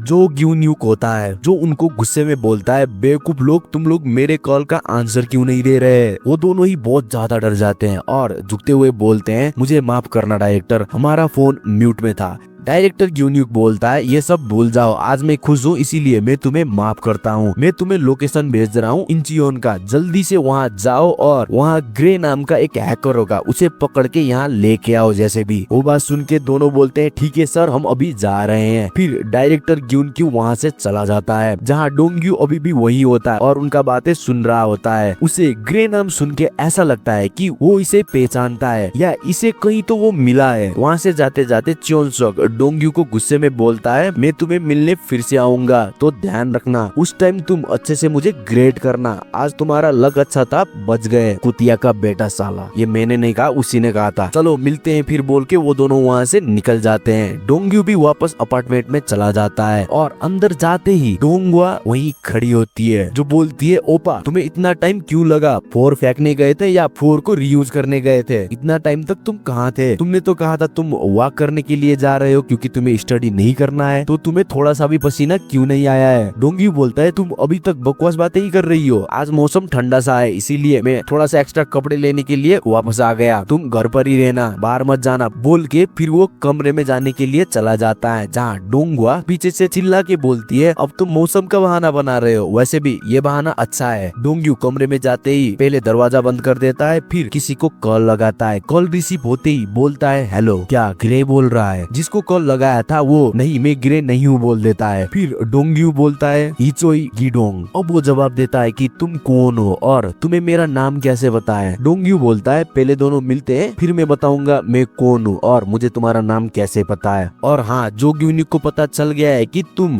इंचियोन में छुपे हुए हो, वैसे ही वहाँ से जल्दी निकलो अगर मरना नहीं चाहते तो। ग्रे बोलता है मैं तुम पे क्यों भरोसा करूँ? डोंग यू बोलता है अभी ये बातें करने का टाइम नहीं है, जल्दी से वहाँ से निकल के लाइट हाउस में चले जाओ। फिर डोंग्यू फोन काट देता है और अपने कपड़े बदल के बोलता है फाइनली इसकी शुरुआत हो ही गई। दूसरी तरफ दिखाता है वो हैकर इचियोन से निकल के लाइट हाउस की तरफ जा रहा होता है, लेकिन तभी वहाँ वो गुंडे आ जाते हैं और उसका पीछा करने लग जाते हैं। बोलने लगते हैं कि जल्दी से उसे ढूंढो, अगर इस बार वो फिर से भाग गया तो हम मर जाएंगे। ग्रे छुप के सोचने लग जाता है कि मुझे भरोसा नहीं हो रहा कि ये लोग इतनी जल्दी यहाँ आ गए, क्या ये कोइंसिडेंस था? लेकिन इन लोगों को लाइट हाउस के बारे में कैसे पता चला कि मैं लाइट हाउस जाने वाला हूँ? फिर वो इधर उधर देखता है और मेन रोड की तरफ जाने लग जाता है, ये सोच के कि वो लोग जितने भी क्यों ना हो वो मुझे भीड़ भाड़ वाली जगह पे छूने की हिम्मत भी नहीं करेंगे। तभी चोंचुक दौड़ के पीछे से आके उसके पीठ पे जोर से लात मारता है, जिस लात की वजह से ग्रे धड़ाम से गिर जाता है। फिर चोंचुक बोलता है पकड़ लिया तुम्हें चूहे, तुझमें लोगों को परेशान करने की खूबी तो है। फिर वो उसके फेस को देखने के लिए उसके हुडी को हटाने लग जाता है। ग्रे बोलता है मुझे कुछ भी नहीं पता है। चोंचुक बोलता है ये हम डिसाइड करेंगे कि तुझे क्या पता है क्या पता नहीं है। फिर चोंचुक उसके हुडी को हटा देता है और उसका फेस देख लेता है। फिर बोलता है मुझे भरोसा नहीं हो रहा, मैं इस बच्चे को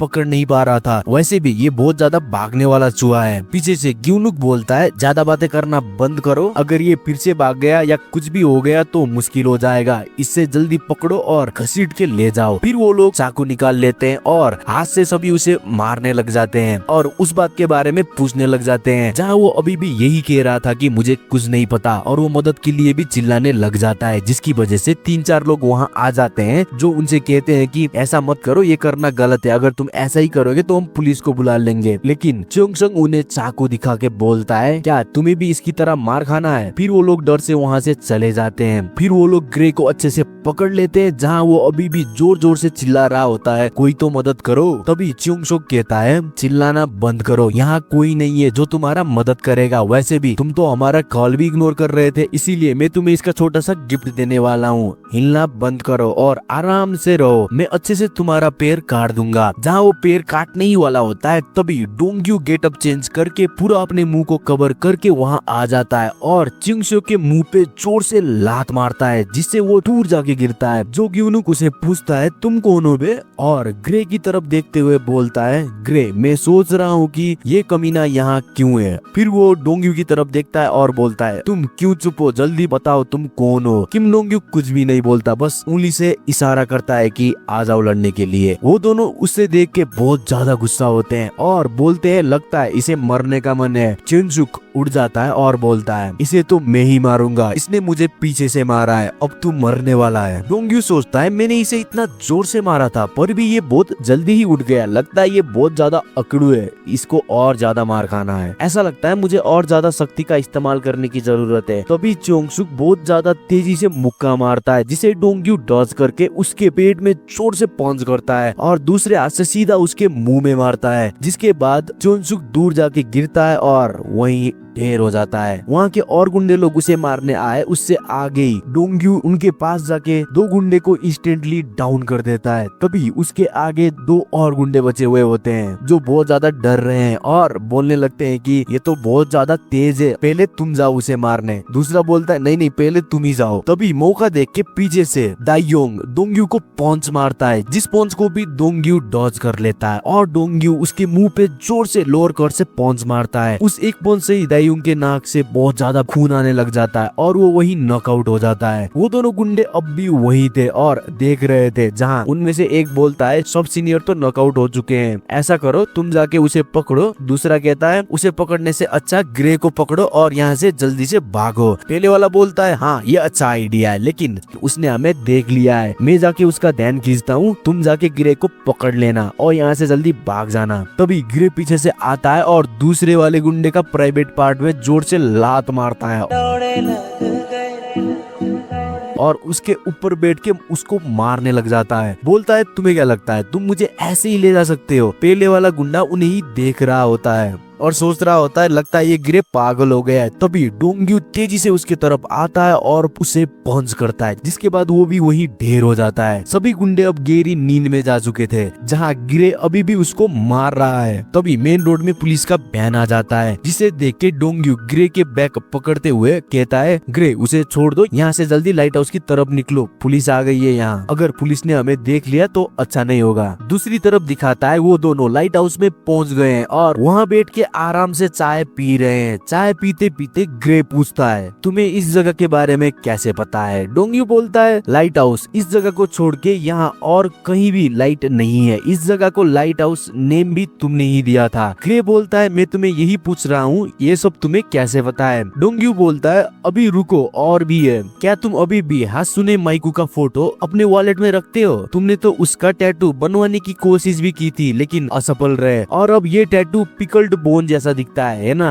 ग्रीडी चौंक जाता है और जल्दी से उठता है, फिर बोलता है रुको रुको, ये सब तुमको कैसे पता? ये तो बस एक ही इंसान को पता था, वो है डायरेक्टर यूनसुक, जो अभी इस दुनिया में नहीं है, वो मर चुके हैं। और तुम कौन हो? डोंगयू अपना कैप निकालता है और पोज करता है, फिर बोलता है मैं यूनसुक हूँ, मैं फिर से वापस जीवित हो गया, काफी समय बाद मिल रहे हैं चोगीडोंग। ग्रे जोर से कहता है डायरेक्टर यूनसुक, क्या बोल रहे हो तुम? डोंगयू बोलता है हाँ, मैं ही डायरेक्टर यूनसुक हूँ, लेकिन मैं अभी किम डोंग ग्यू हूँ। ग्रे बोलता है अच्छा ऐसी बात है, ऐसा है तो मैं भी स्टीवन जिप्स हूँ, लेकिन मैं अभी ग्रे का नाम से जिंदगी जी रहा हूँ। डोंगयू बोलता है मैं देख रहा हूँ तुम अभी भी मुझ पर भरोसा नहीं कर रहे हो। ग्रे बोलता है कैसे भरोसा करूँ? कुछ ऐसा बोलो जिस बात का सेंस हो, जिस बात पे भरोसा कर सकूं। डोंगयू बोलता है मुझे पता है, तुम्हारा सपना है ना हात्सुने माइकू जैसी दिखने वाली लड़की के साथ शादी करने का। ग्रे बोलता है आखिर तुम हो कौन जिसको सब पता है? डोंगयू बोलता है तुमने ही तो मुझे बताया था, क्या तुमने डायरेक्टर को ये सब 7 साल पहले नहीं बताया था? चलो मैं बताता हूँ क्या हुआ था। किसी निडर आदमी ने मेरा कंप्यूटर हैक कर लिया था और चेयरमैन को सौंपने के लिए इम्पोर्टेंट इंफॉर्मेशन चुरा लिया था। मैं उसे पकड़कर मन की शांति देना चाहता था, इतना शांति देना चाहता था जो इस दुनिया में मिल ही नहीं सकता, लेकिन वो एक प्रकार का जानवर जैसा था, इसीलिए मुझे उसे पकड़ने में थोड़ा सा समय लग गया। क्या ये 100 मिलियन था जो हमने खो दिया? और ये वही जगह है जहाँ मैं उससे पहली बार मिला था, ये वो जगह है जहाँ हम तब मिलते थे जब भी हमें कोई काम करना होता था। इस बात को सुनते सुनते ग्रे का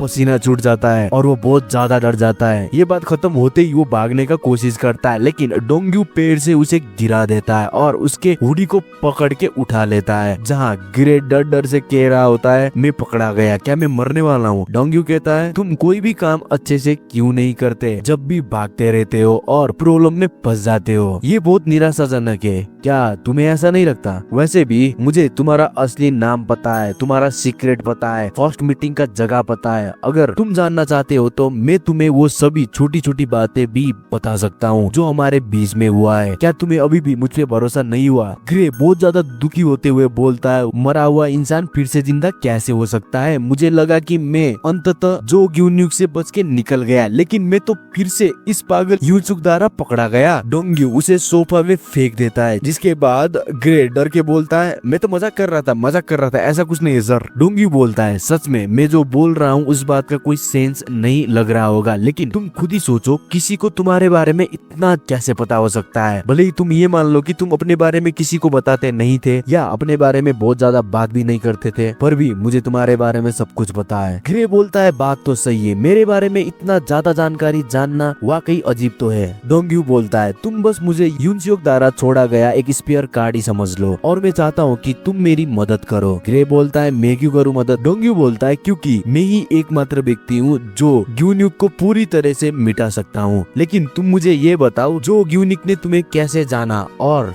कैसे ढूंढा? फिर डोंगयू उसे इंटेंस लुक देके देखने लग जाता है। ग्रे बोलता है मुझे ऐसे मत देखो, मैं तुम्हें ये बताना नहीं चाहता था क्योंकि मैं खुद डरा हुआ हूँ, मुझे कुछ समझ नहीं आ रहा था तो मैंने उसका कंप्यूटर ही हैक कर लिया, लेकिन मैं पकड़ा गया। डोंगयू पूछता है तुम्हें वैसे क्या समझ नहीं आ रहा था, मुझे बता सकते हो? ग्रे बोलता है फैक्ट तो ये है कि डायरेक्टर यून पूरी तरह से अनरिलेटेड रिचुअल इलीगल इंसिडेंट में शामिल थे और एक ऐसा व्यक्ति जिसको देख के ऐसा लग रहा था कि अगर वो खुद को चाकू भी मार लेना तो भी उसका खून नहीं आएगा, उसने आत्महत्या कर ली। डोंगयू बोलता है इसीलिए मैंने यूनसुक के खातिर ऐसा किया। ग्रे बोलता है क्या तुम सचमुच ऐसा कुछ ही जानना चाहते हो क्या? फिर वो सोचने लग जाता है कि मुझे लगा था ये फ्रेंडशिप नहीं होगा बल्कि बिजनेस रिलेशनशिप होगा, लेकिन ऐसा लगता है बस मैं ही ऐसा सोच रहा हूँ। डोंगयू बहुत ही ज्यादा गुस्से में बोलता है वेल डन। ग्रे कहता है पकड़ लिया। डायरेक्टर यूनसुक कोल्ड और अनलकी थे, उनको तो पता भी नहीं था कि ऐसा वामोट कैसे बोलते हैं, मुझे लगभग तुमने मूर्ख बना ही दिया था, तुम डायरेक्टर हो ही नहीं सकते।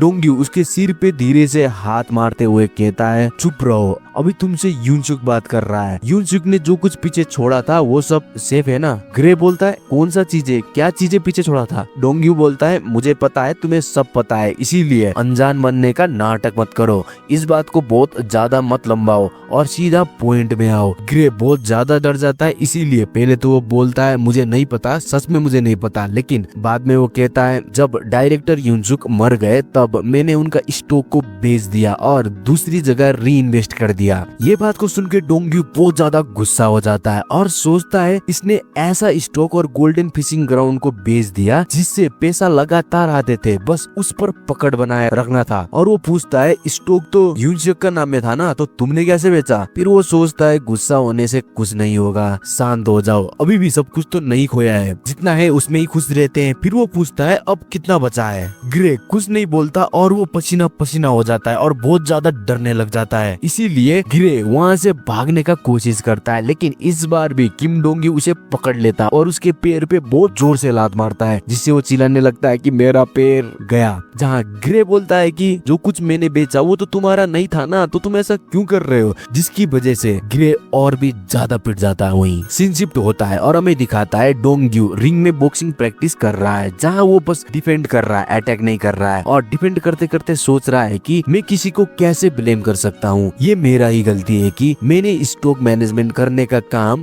ग्रे को दिया, लेकिन उसे अचानक ये सब बेच के री इन्वेस्ट करने का ख्याल क्यों आया? वो तो बस एक बोलने वाला व्यक्ति है जो स्ट्रॉन्ग होने का दिखावा करता है, असली में वो है नहीं, वो इतना ज्यादा रिस्क वाला काम कर ही नहीं सकता। वही रिंग के साइड में पाकुन जोर जोर से किम डोंग्यू को बुला रहे थे, जहाँ किम डोंग्यू फाइनली उस आवाज को सुन लेता है और वो बोलते किम डोंग्यू होश में आओ। जब किम डोंग्यू होश में आता है तब देखता है उसको तो ओपोनेंट ने लॉक में डाल दिया है। जिम में डोंगुआ भी आई हुई है, जहाँ डोंगुआ को देख के डोंग्यू पूछता है क्या डायरेक्टर ने तुम्हें ये तो नहीं कहा है कि वो तुम्हें स्ट्रॉन्गेस्ट बनाएंगे? डोंगुआ बोलती है नहीं, ऐसा तो कुछ भी नहीं कहा, मैं यहाँ आई क्योंकि मैंने सोचा कि जिम मेरे स्टेमिना को बढ़ाने के लिए अच्छा होगा, जैसे तुमने भी कहा था। फिर वो पाकुन को कहती है इंस्ट्रक्टर क्या आप मुझे स्ट्रॉन्गेस्ट बना सकते हैं? पाकुन बोलते हैं आओ मैं तुम्हें स्ट्रॉन्गेस्ट बनाऊंगा। साइड में डोंग्यू खड़ूसा लुक दे के बोलता है चलो यहाँ भी बोल ही दिया, ये तो सच में एक स्कैमर ही है, जिसको देखो उसको बोलते रहते हैं कि मैं तुम्हें स्ट्रॉन्गेस्ट बनाऊंगा। पाकुन रिंग से बाहर जाते हुए डोंगुआ को बोलते हैं तुमने अभी तक एंट्री फॉर्म नहीं भरा ना, यही रुको मैं फॉर्म लेके आता हूँ स्ट्रॉन्गेस्ट गर्ल। जिस बात को सुन के डोंगुआ खुश होती हुई बोलती है ठीक है इंस्ट्रक्टर मैं यही हूँ, आप जाके लेके आइए। साइड से डोंग्यू बोलता है ये तो इंस्ट्रक्टर सभी को बोलते हैं, इसीलिए इस बात से बहुत ज्यादा खुश मत हो और ओवर एक्टिंग मत करो, अपना स्टेमिना बढ़ाने में ध्यान दो। डोंगुआ स्केरी लुक देके बोलती है क्या तुमने नहीं सुना इंस्ट्रक्टर ने मुझे क्या कहा? उन्होंने मुझे स्ट्रॉन्गेस्ट गर्ल कहा। फिर डोंग्यू उसके बात को इग्नोर करके दूसरा बात करने लग जाता है, कहने लग जाता है कि वैसे इसमें चिंता लेने की बात तो नहीं है, जैसे मुझे देखो मुझे थका हुआ रहना पसंद नहीं है, इसीलिए मैं हर एक दिन टाइम से सो जाता हूँ, फिर से आके जिम करता हूँ और रेगुलर यहीं आके एक्सरसाइज करता हूँ। ऐसे ही करने का तुम्हें भी सोचना है, भले ही ये तुम सपने में भी नहीं कर सकती, पर भी सोचने में क्या ही जाता है। इससे आगे डोंग्यू और कुछ बोले डोंगुआ नो वर्ड से सीधे उसके पेट में एक पॉन्च मारती है, जिसकी वजह से डोंग्यू वहीं नीचे गिर जाता है और वो बोलती है क्या मतलब कि तुम जब यहाँ आते हो तभी एक्सरसाइज करते हो और मेरे बातों को कभी भी इग्नोर करने का सोचना भी मत। डोंग्यू नीचे पड़े पड़े सोचता है बहुत ज्यादा जोर से लगी है, बहुत ज्यादा दर्द हो रहा है, ऐसा लग रहा है अभी अभी मुझे किसी कार ने ठोका है। डोंगुआ रिंग से बाहर जाती हुई कहती है तुमने मुझे जिम आने के लिए कहा था ना, तो मेरा भी जिम का फी तुम ही पे कर दोगे है ना, जिसके लिए थैंक यू ओपा। तभी सोन डोंग्यून उसे हाथ देते हुए कहता है ये सब देख के ऐसा लग रहा है सभी परिवार में भाई बहन ऐसे ही होते हैं। डोंग्यू पूछता है क्या तुम्हारा भी कोई यंगर सिबलिंग है? सोंग डोंग्यू बोलता है नहीं मेरा तो नहीं है, और अभी जो डोंगुआ ने पॉन्च मारा उसे देख के ऐसा लगता है वो टैलेंटेड तो है। दूसरी तरफ डोंगुआ जिम के पोस्टर को देख रही होती है और बोल रही होती है वैसे पोस्टर में इंस्ट्रक्टर के हाथ हॉट लग रहे हैं। तभी पाकुन डोंग्यू को ऑफिस में बुलाते हैं। डोंग्यू ऑफिस में जाते ही पूछता है क्या बात है? फिर वो बोलता है अगर आप अभी हुए मैच के बारे में बात करने वाले हैं तो मैं आगे ही कह दूं सॉरी, डोंग्यू बहुत ज्यादा स्ट्रॉन्ग था इसीलिए मैं कुछ कर नहीं पाया। पाकुन बोलता है ये सब बात नहीं है, बात ये है कि अगर तुम्हें कोई चिंता है तो उसे मत छुपाना, मुझे तुरंत बता देना, मैं उसे सुनूंगा और कोशिश करूंगा कि सुलझा भी दूं, जैसे कि जिम के बाहर तुम्हारा किसी के साथ कुछ हुआ है। जिस बात को सुन के डोंग्यू चौंक जाता है और सोचता है क्या इन्हें पता चल गया है कि पाक चुनचुक और सोंग दायोंग से मेरा लड़ाई हुआ था? नहीं ऐसा नहीं हो सकता, मैं कुछ भी सोच रहा हूँ, अगर उनको पता भी है तो कम से कम वो ये नहीं जानते होंगे कि जिनके साथ मेरा लड़ाई हुआ था ये कौन है और क्यों लड़ रहे थे। ऐसा समय में मुझे एक इमेच्योर मैन जैसा रिएक्ट करना चाहिए और इस बात को नजरअंदाज करने की कोशिश करना चाहिए। फिर वो बोलता है, दरअसल कुछ समय पहले ही सड़क पर मेरा और उनका थोड़ा सा झगड़ा हुआ था। मैंने इस मामले को बात करके ही हल कर लिया था, लेकिन एक पल ऐसा भी था जब मुझे अपने गर्दन के पीछे एक गांठ महसूस हुई और मुझे नहीं पता है ऐसा क्यों हुआ। पाकुन बोलते हैं, ये छठी इंद्रिय है, इसे शरीर पहले ही महसूस कर लेता है। ये बिल्कुल वैसे ही है जैसे एक चूहे को अजीब सा महसूस होता है और वो सुनामी आने से पहले ही भाग जाता है। मतलब उसका इंस्टिंक्ट की वजह से उसे आगे ही खतरे का महसूस हो जाता है। इसका मतलब ये है कि तुम्हारा सेंसेस सेंसिटिव है, इसीलिए डोंग्यू पास्ट से चिपके मत रहो। डोंग्यू इसके बारे में सोचने लग जाता है। तभी पाकुन फिर से बोलते हैं, क्या तुम्हें वही बच्चे मिले थे जो तुम्हें मोटे होने की वजह से पहले बुली किया करते थे? अगर वो मिले थे तो गुस्सा तो तुम्हें बहुत ज्यादा आया होगा और आना भी बनता है, लेकिन तुम गुस्सा आने के बाद भी उन्हें कुछ भी नहीं कर पाए होगे या आगे ही नहीं बढ़ पाए होगे। ऐसा ही होगा अगर तुम अपने पास्ट के बारे में ज्यादा सोचोगे और उसमें ही चिपके रहोगे तो। डोंग्यू बोलता है, हाँ ये बात तो सही है। फिर वो सोचने लग जाता है, मैं तो हैरान हो गया था क्योंकि मुझे लगा वो यून स्यूक के बारे में बात कर रहे हैं। ऐसा लगता है मैंने कुछ गलत समझ लिया था। तभी पाकुन बोलता है, कंपटीशन आने के लिए अब बस एक ही महीने बाकी है, इसीलिए अच्छे से ट्रेनिंग करो और मुझे फॉर्म भी मिल गया है, डोंगुआ को यहाँ लेके आओ या उसे यहाँ भेज दो। डोंग्यू बोलता है, ठीक है मैं अभी बाहर जाके उसे अंदर भेज देता हूँ। फिर वो वहीं सोचने लग जाता है, मुझे पक्का अंदाजा है डायरेक्टर पाकुन कोई साधारण जिम ओनर तो नहीं है। पाकुन उसकी तरफ देखते हैं और बोलते हैं, तुम अभी तक क्यों नहीं गए? क्या यहीं घर बसाने का सोच है तुम्हारा? जल्दी से जाओ और डोंगुआ को अंदर भेजो। डोंग्यू जल्दी जल्दी बाहर निकल जाता है। तभी वो देखता है दरवाजे के बाहर पोज मार के सॉन डोंग्यून खड़ा हुआ है, जिसे देख के डोंग्यू उसे पूछता है, तुम यहाँ क्या कर रहे हो? सॉन डोंग्यून बोलता है, तुम गेम की तैयारी करने में बिजी हो है ना? डोंग्यू बोलता है, हाँ बिजी तो हूँ मैं अभी। फिर सॉन डोंग्यून उसके कंधे पे हाथ रख के बोलता है, ये सब तो ठीक है लेकिन तुम यूट्यूब के स्ट्रीम प्रति बहुत ज्यादा लापरवाह क्यों हो रहे हो? अगर तुम ऐसे ही करोगे तो तुम्हारा सब्सक्राइबर कम हो जाएंगे। डोंग्यू चौंक जाता है और पूछता है, तुम्हें कैसे पता चला कि मेरा यूट्यूब चैनल है और मैं उसमें स्ट्रीम करता हूँ? सॉन्ग डोंग्यून बोलता है, मैं ड्यूक भाई टीवी का बहुत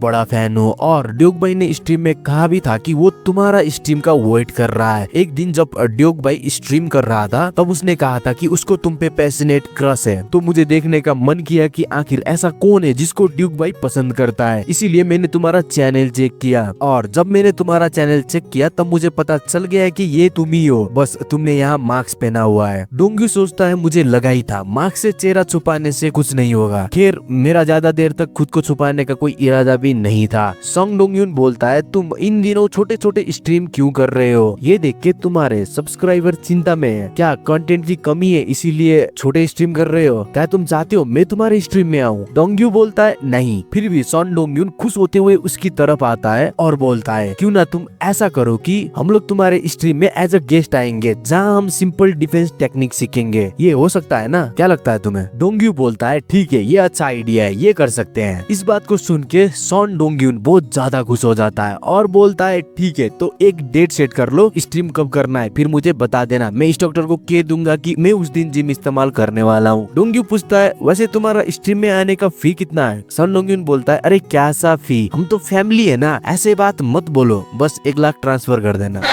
वो कुछ भी नहीं मांगता, वो बोलता है हम फ्री में ही करेंगे ये सब। फिर डोंग्यू वहाँ से घर चला जाता है जहाँ वो घर में सोचता है कि डाउक भाई वो मुझे क्यों पसंद करता है, क्या मेरे और उसके बीच में कोई रिलेशन है? लेकिन ये अजीब बात है कि मेरे दिमाग में ट्रेनिंग का स्ट्रीम करने का आइडिया क्यों नहीं आया? मुझे सॉन्ग डोंग्यून को थैंक यू तो बोलना चाहिए इतना अच्छा आइडिया देने के लिए। फिर वो यूट्यूब में स्ट्रीम चालू कर देता है जहाँ वो थोड़ी देर अपने सब्सक्राइबर के साथ बात करता है, अपना डेली रूटीन बताता है और अनाउंस करता है कि जल्दी ही उसके स्ट्रीम में गेस्ट आने वाले हैं, जिस अनाउंसमेंट से फैंस के बीच में एक्साइटमेंट हो जाता है और कमेंट करने लग जाते हैं कि गेस्ट कौन है, क्या तुम अपना फेस रिवील करने वाले हो? जहां पहले स्ट्रीम में कम और छोटे समय के लिए आने की वजह से चैट का वातावरण ठंडा होता था, लेकिन इस अनाउंसमेंट से फिर से गर्म हो गया है। अब ऑडियंस ये भी बोल रही होती है कि स्ट्रीम इतना ज्यादा छोटी क्यों होती है, थोड़ा सा लंबा करो यार स्ट्रीम। जिसके बाद डोंग्यू बाय बोल के स्ट्रीम वहीं एंड कर देता है। ये स्ट्रीम भी छोटा सा ही था। स्ट्रीम बंद करने के बाद वो आराम करने के लिए बेड में चला जाता है। तभी उसके मोबाइल में मैसेज आता है, जो मैसेज होता है ग्रे का, जिसपे लिखा होता है कार्य की तैयारी पूरी हो चुकी है। डोंग्यू सोचता है चलो ग्रे अच्छे से वहाँ पहुँच तो गया। अब हमें कुछ दिन पहले लाइट हाउस का सीन दिखाया जाता है, जहाँ ग्रे को पिटने के बाद डोंग्यू उसे एक पर्ची देता है और बोलता है इसमें जो एड्रेस लिखा है उसमें जाओ, ये छुपने का अच्छा जगह है जिसे योनसुक ने बनाया था, कुछ टाइम के लिए यहाँ छुपो, तुम्हारे लिए अच्छा होगा। ग्रे बोलता है तो यहीं पे तुम चेयरमैन को गिराने के लिए अपना पहला चाल चलने वाले हो। डोंग्यू उसे थोड़ा सा इंटेंस लुक से देखता है, फिर ग्रे डरते हुए बोलता है ठीक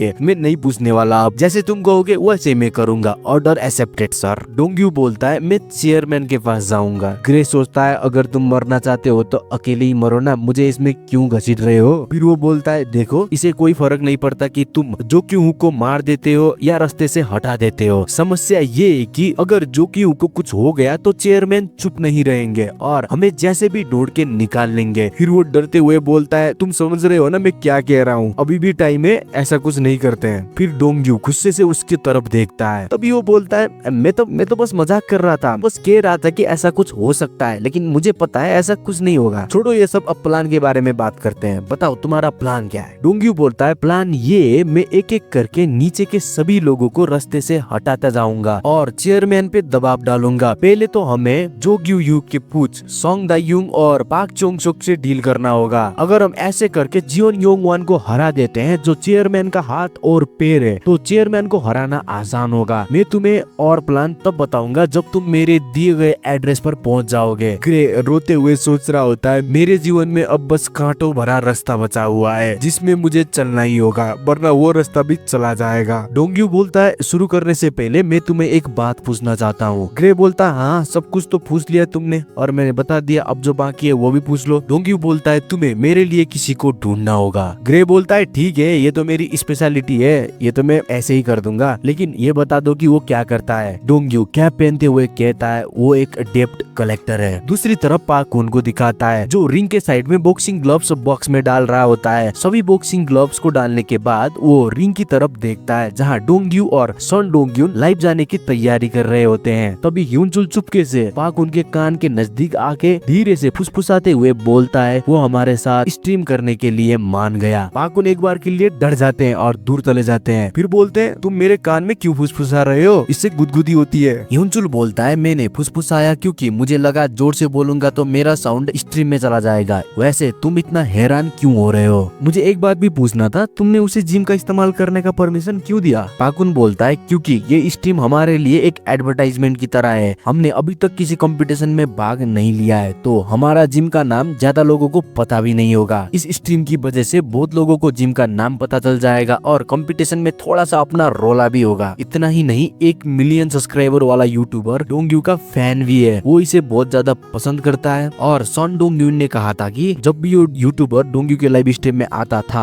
तभी डोंग्यू अपना लाइव स्ट्रीम बंद करके चला जाता था और उसको उतना भाव भी नहीं देता था। ह्यूनचुल बोलता है क्या वो कोई लड़की है। पाकुन बोलता है नहीं वो लड़का है। ह्यूनचुल बोलता है लड़का है, लड़का उसे उतना ज्यादा क्यों पसंद करता है। पाकुन बोलता है आई थिंक उसका डेडिकेशन देख के ऐसा ही कुछ होगा। इतना ही नहीं, जब भी वो यूट्यूबर अपने लाइव में आता है तब डोंग्यू का शर्ट पहन के आता है और उसके लाइव में भी सभी लोग यही कमेंट करते हैं कि डोंग्यू का फैन आ गया, डाओग बाइस का प्रेम कहानी फिर से शुरू हो गया, ऐसे ही कमेंट। दूसरी तरफ हमें डोंग्यू और सन डोंग्यून को दिखाता है जो स्ट्रीम कर रहे थे, जहाँ डोंग्यू व्यूअर्स को कहता है अब तक मैंने आपको कुछ सिंपल सेल्फ डिफेंस टेक्निक सिखाया है। तभी सन डोंग्यून बोलता है अब उस स्किल के बारे में बात करते हैं जिस पे आपको भरोसा है। फिर वो डोंग्यू को पूछता है क्या तुम जानते हो इसका सही अर्थ क्या है। डोंग्यू बोलता है मैं तो नहीं जानता। जिस बात को सुन के कुछ लोग कमेंट करने लग जाते हैं कि डोंग्यू क्या तुम एक्टिंग करने भी जा रहे हो, यहाँ ओवर एक्टिंग कर रहे हो, तुम कुछ बोल रहे होते कि आप अपना फेस रिवील कब करोगे। सॉन्ग डोंग्यून बोलता है ये बात नहीं है, हम अब आपको जिउजुत्सु दिखाएंगे। फिर वो ऑडियंस को पूछता है कि आप लोगों के दिमाग में कौन सी टेक्निक आती है जब जिउजुत्सु की बात आती है, तो जहाँ कुछ लोग कमेंट करते हैं चोक होल्ड और कुछ लोग कमेंट करते हैं जिउजुत्सु आर्मबार। सॉन्ग डोंग्यून बोलता है तुम लोग एकदम सही हो, जिउजुत्सु फेमस है चोक होल्ड और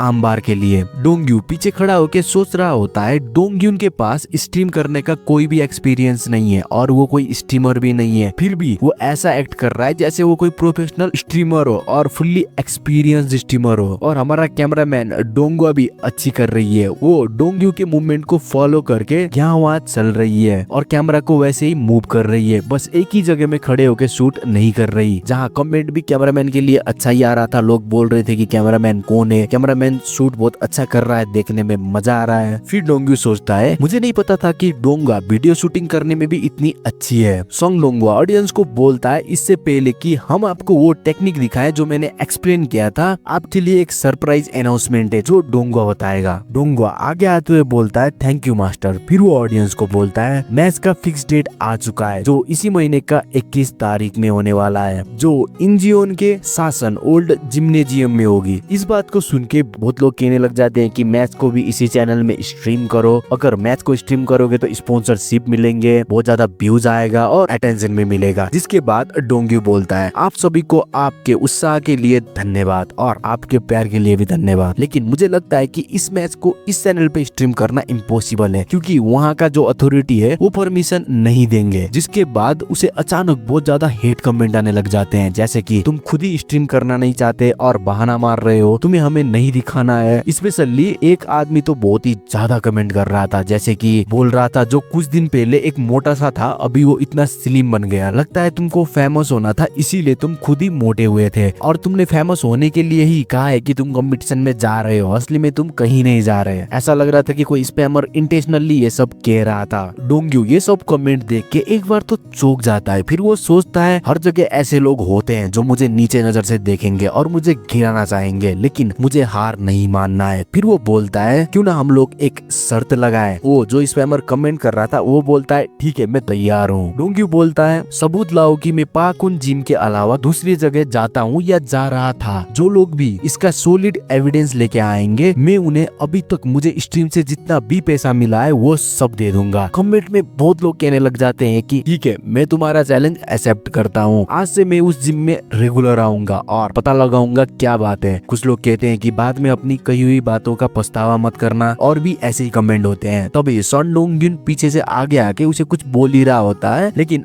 डोंग्यू उसे रोक देता है और बोलता है आप चिंता मत करिए। फिर डोंग्यू ऑडियंस को बोलता है मुझे किसी भी चीज का परवाह नहीं है, अगर तुम लोग मुझे पसंद नहीं करते हो तो अपने मॉनिटर और स्क्रीन के पीछे से कायर के जैसे चुपचाप मत बैठो। इस स्टेटमेंट से बहुत लोग ऑफेंड हो जाते हैं, बोलने लग जाते हैं बकवास करना बंद करो, अब तुम बहुत बोल रहे हो। ग्रेट डिजास्टर बोलता है कायर भी काम कर रहे हैं, जब तुम मुझे बाद में दिखोगे तो तुम्हें इसका पछतावा नहीं होगा ना, कुछ टाइम और इंतजार करो, मैं यूं तुम्हें मिलूंगा। गुड लाइफ कहता है डोंग्यू तुम तो किंग हो। साइड में ही फोन में ये सब कमेंट डोंगुआ देख रही होती है, उसे ये सब देख के अच्छा नहीं लग रहा था कि कोई डोंग्यू को ऐसे ऐसे बोल रहा है। तभी सॉन डोंग्यून बात को बदलते हुए बोलता है चलो इस बात को यहीं खत्म करते हैं, क्या मैं आप लोगों को अब वो टेक्निक दिखाऊं जिसके बारे में हम पहले बात कर रहे थे। डोंग्यू बोलता है आई एम सॉरी, मैंने आप लोगों को थोड़ा सा अनकंफर्टेबल कर दिया, ठीक है तो अब शुरू करते हैं मास्टर। फिर वो लोग उस टेक्निक को सिखाते हैं और लाइव वहीं खत्म कर देते हैं। दूसरी तरफ दिखाता है डोंग्यू कार में बुक पढ़ रहा है और सोच रहा है मुझे उन लोगों के बारे में ज्यादा सोचने की आवश्यकता नहीं है जो बकवास करते हैं, लेकिन ये अच्छा होगा अगर वो दोबारा ना मिले। वैसे आखिरी बार में कब ऐसे पड़ा था, यहाँ बहुत शांति है। ह्यूनचुल ड्राइविंग करते हुए उसे बॉक्सिंग का रूल समझा रहा होता है, बोलता है कि आंख पर हमला करना निषेध है, चिमटी काटना निषेध है, कमर के क्षेत्र पर हमला करना निषेध है। डोंग्यू बोलता है निषेध निषेध निषेध सब कुछ निषेध है तो कर क्या सकते हैं। फिर वो लोग कंपटीशन जहाँ होने वाला था वहाँ पहुँच जाते हैं। वहाँ भी ह्यूनचुल लेक्चर ही दे रहा होता है, बोलता है कि जैसे कि मैंने कहा कि लड़ाई के दौरान सीमा के पीछे लटकना निषेध है, लेकिन डोंग्यू मस्त अपना बुक में ध्यान दे के बैठा हुआ है, वो कोई भी रिएक्शन नहीं दे रहा होता है। तभी ह्यूनचुल उसके सर में मारते हुए कहता है डूड क्या तुम मेरी बात सुन भी रहे हो, तुम तो कुछ सुन ही नहीं रहे हो। डोंग्यू बोलता है तुम अपना बोलना जारी रखो, मैं सुन रहा हूँ। ह्यूनचुल उसके किताब को लेते हुए कहता है तुम बस मेरा बात सुनो, किताब पढ़ना बंद करो, अगर तुम सुनने वाले नियम को अनदेखा करके ध्यान नहीं दोगे तो सब बेकार हो जाएगा। डोंग्यू बोलता है ह्यूनचुल क्या तुम घबराए हुए हो। ह्यूनचुल किताब को वहीं रखते हुए कहता है तुम्हारा क्या, तुम घबराए हुए नहीं हो। डोंग्यू बोलता है नहीं मैं तो नर्वस नहीं हूँ। ह्यूनचुल बोलता है इस दुनिया में ऐसा कोई भी नहीं है जो किसी कंपटीशन में भाग लेते समय नर्वस ना हो। डोंग्यू बोलता है तो शायद वो मेरे जितने अच्छे नहीं होंगे। ह्यूनचुल बोलता है अब बंद करो ये बकवास करना, यहाँ आओ और ये देखो, क्या तुम्हें पता है तुम्हारा ओपोनेंट कौन है, वो है एथलीट यांग ह्यूनसू। ह्यूनसू आई थिंक ये यूनसू वही बंदा है जिसने कमेंट किया था कि मैं जल्दी ही मिलूंगा बोल के। याद है ना तुम लोगों को, मैंने कहा था तुम लोग, यूनसू ने कमेंट किया कि जल्दी मिलेंगे। ये मैंने गेस किया, मैं फिक्स नहीं कह रहा कि वही है, अब आगे जाके पता चलेगा। यूनसू कहता है वो एक बॉक्सिंग एथलीट है जो अनयांग में फेमस है। मुझे ऐसा लग रहा है कि तुम अपना पहला मैच ही स्ट्रॉन्ग ओपोनेंट के साथ शुरू कर रहे हो, लेकिन फिर भी ये सौभाग्य की बात है कि तुम चोई योनो और पाक मुनसे के खिलाफ नहीं लड़ रहे हो। डोंग्यू पूछता है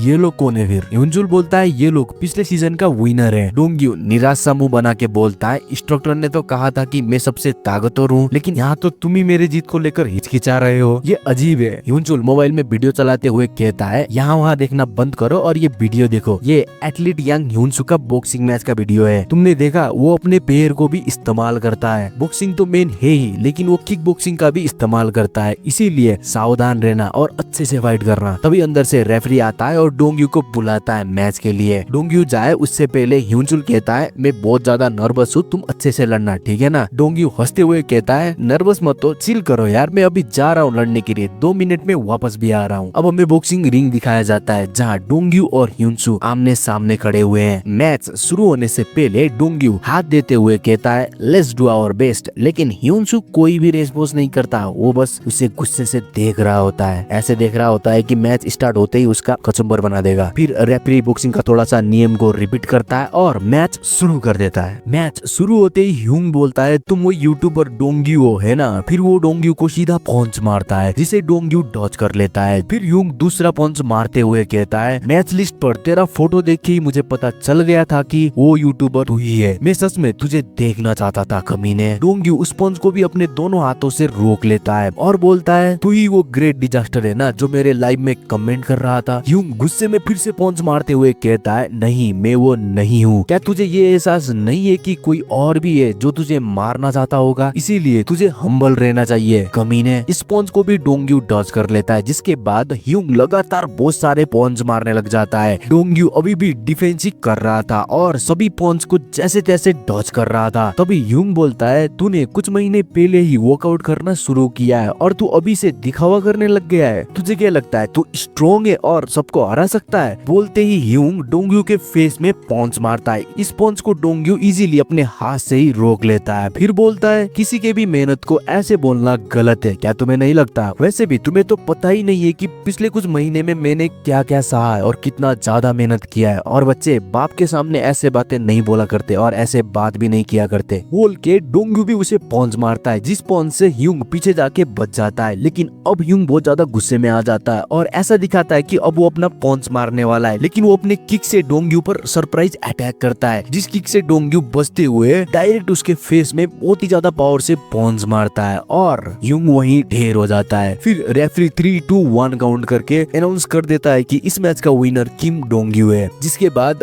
डोंग्यू ऑडियंस की तरफ देखते हुए सोचता है कि कुछ देर और इंतजार करो, मैं इतना ज्यादा ताकतवर हो जाऊंगा कि कोई मुझे फिर से मार ही नहीं पाएगा। डोंग्यू अपना पहला बॉक्सिंग मैच जीत के वापस जिम में आ चुका है, जहाँ पाकुन और सन डोंग्यून जिम को क्लीन कर रहे हैं। तभी ह्यूनचुल चौंकते हुए उनको बोलता है डोंग्यू ने अपने ओपोनेंट को बस एक ही मूव में नॉकआउट कर दिया, ये आश्चर्यजनक है ना? पाकुन बोलता है इसमें चौंकने वाली क्या बात है, अगर ये डोंग्यू ने किया है तो ये संभव है। संग डोंग्यून ह्यूनचुल को बोलता है तुम ही हो जो डोंग्यू के साथ जब भी मुकाबला करते रहते हो, और हम हाई रैंकिंग एथलीट के साथ एक सामान्य कंपटीशन में है, जिसकी वजह से हमारा जीतने का ज्यादा संभावना है, उसमें भी ये तो बस एमेच्योर रेंज का कंपटीशन है। ह्यूनचुल बोलता है मैं ये बात नहीं कर रहा, तुम्हें खुद देखना था ये फाइट, डोंग्यू के साथ दूसरे फाइट में जाओ, फिर तुम्हें समझ में आएगा मैं क्या बात कर रहा हूँ। पाकुन सन डोंग्यून के करीब आते हुए बोलता है हाँ सही कहा, दूसरी बार तुम डोंग्यू को कंपटीशन में ले जाना और उसे घर भी छोड़ देना। सन डोंग्यून बोलता है मैं ले जाऊं, लेकिन क्यों, मैं उसको वहाँ छोड़ने के बाद क्या करूंगा, मैं बोर हो जाऊंगा वहाँ, प्लीज किसी और को ले जाने के लिए बोल दो। पाकुन बोलता है तुम बात को समझो, ये उसके लिए भी कंफर्टेबल होगा, क्योंकि तुम दोनों एक ही एज के हो, तो तुम दोनों एक दूसरे के साथ कंफर्टेबल होके बात कर सकते हो। क्या तुम मेरी बात नहीं मानोगे? तुम्हें मेरी भावना की परवाह ही नहीं है। संग डोंग्यून ये सब बातें सुन के अजीब सा मुंह बना के उन्हें देखने लग जाता है। तभी डोंग्यू जाते हुए बोलता है चलो मैं घर जा रहा हूँ। सन डोंग्यून पूछता है क्या तुम इतनी जल्दी घर जा रहे हो? डोंग्यून बोलता है हाँ, डोंगवा ने कहा था कि वो रात का खाना बनाएगी इसीलिए। सन डोंग्यून बोलता है चलो मैं तुम्हें घर छोड़ देता हूँ। डोंग्यू बोलता है नहीं नहीं, ये सब करने की कोई जरूरत नहीं है। तभी सन डोंग्यून बोलता है मैं ऐसा इसीलिए कर रहा हूँ क्योंकि तुम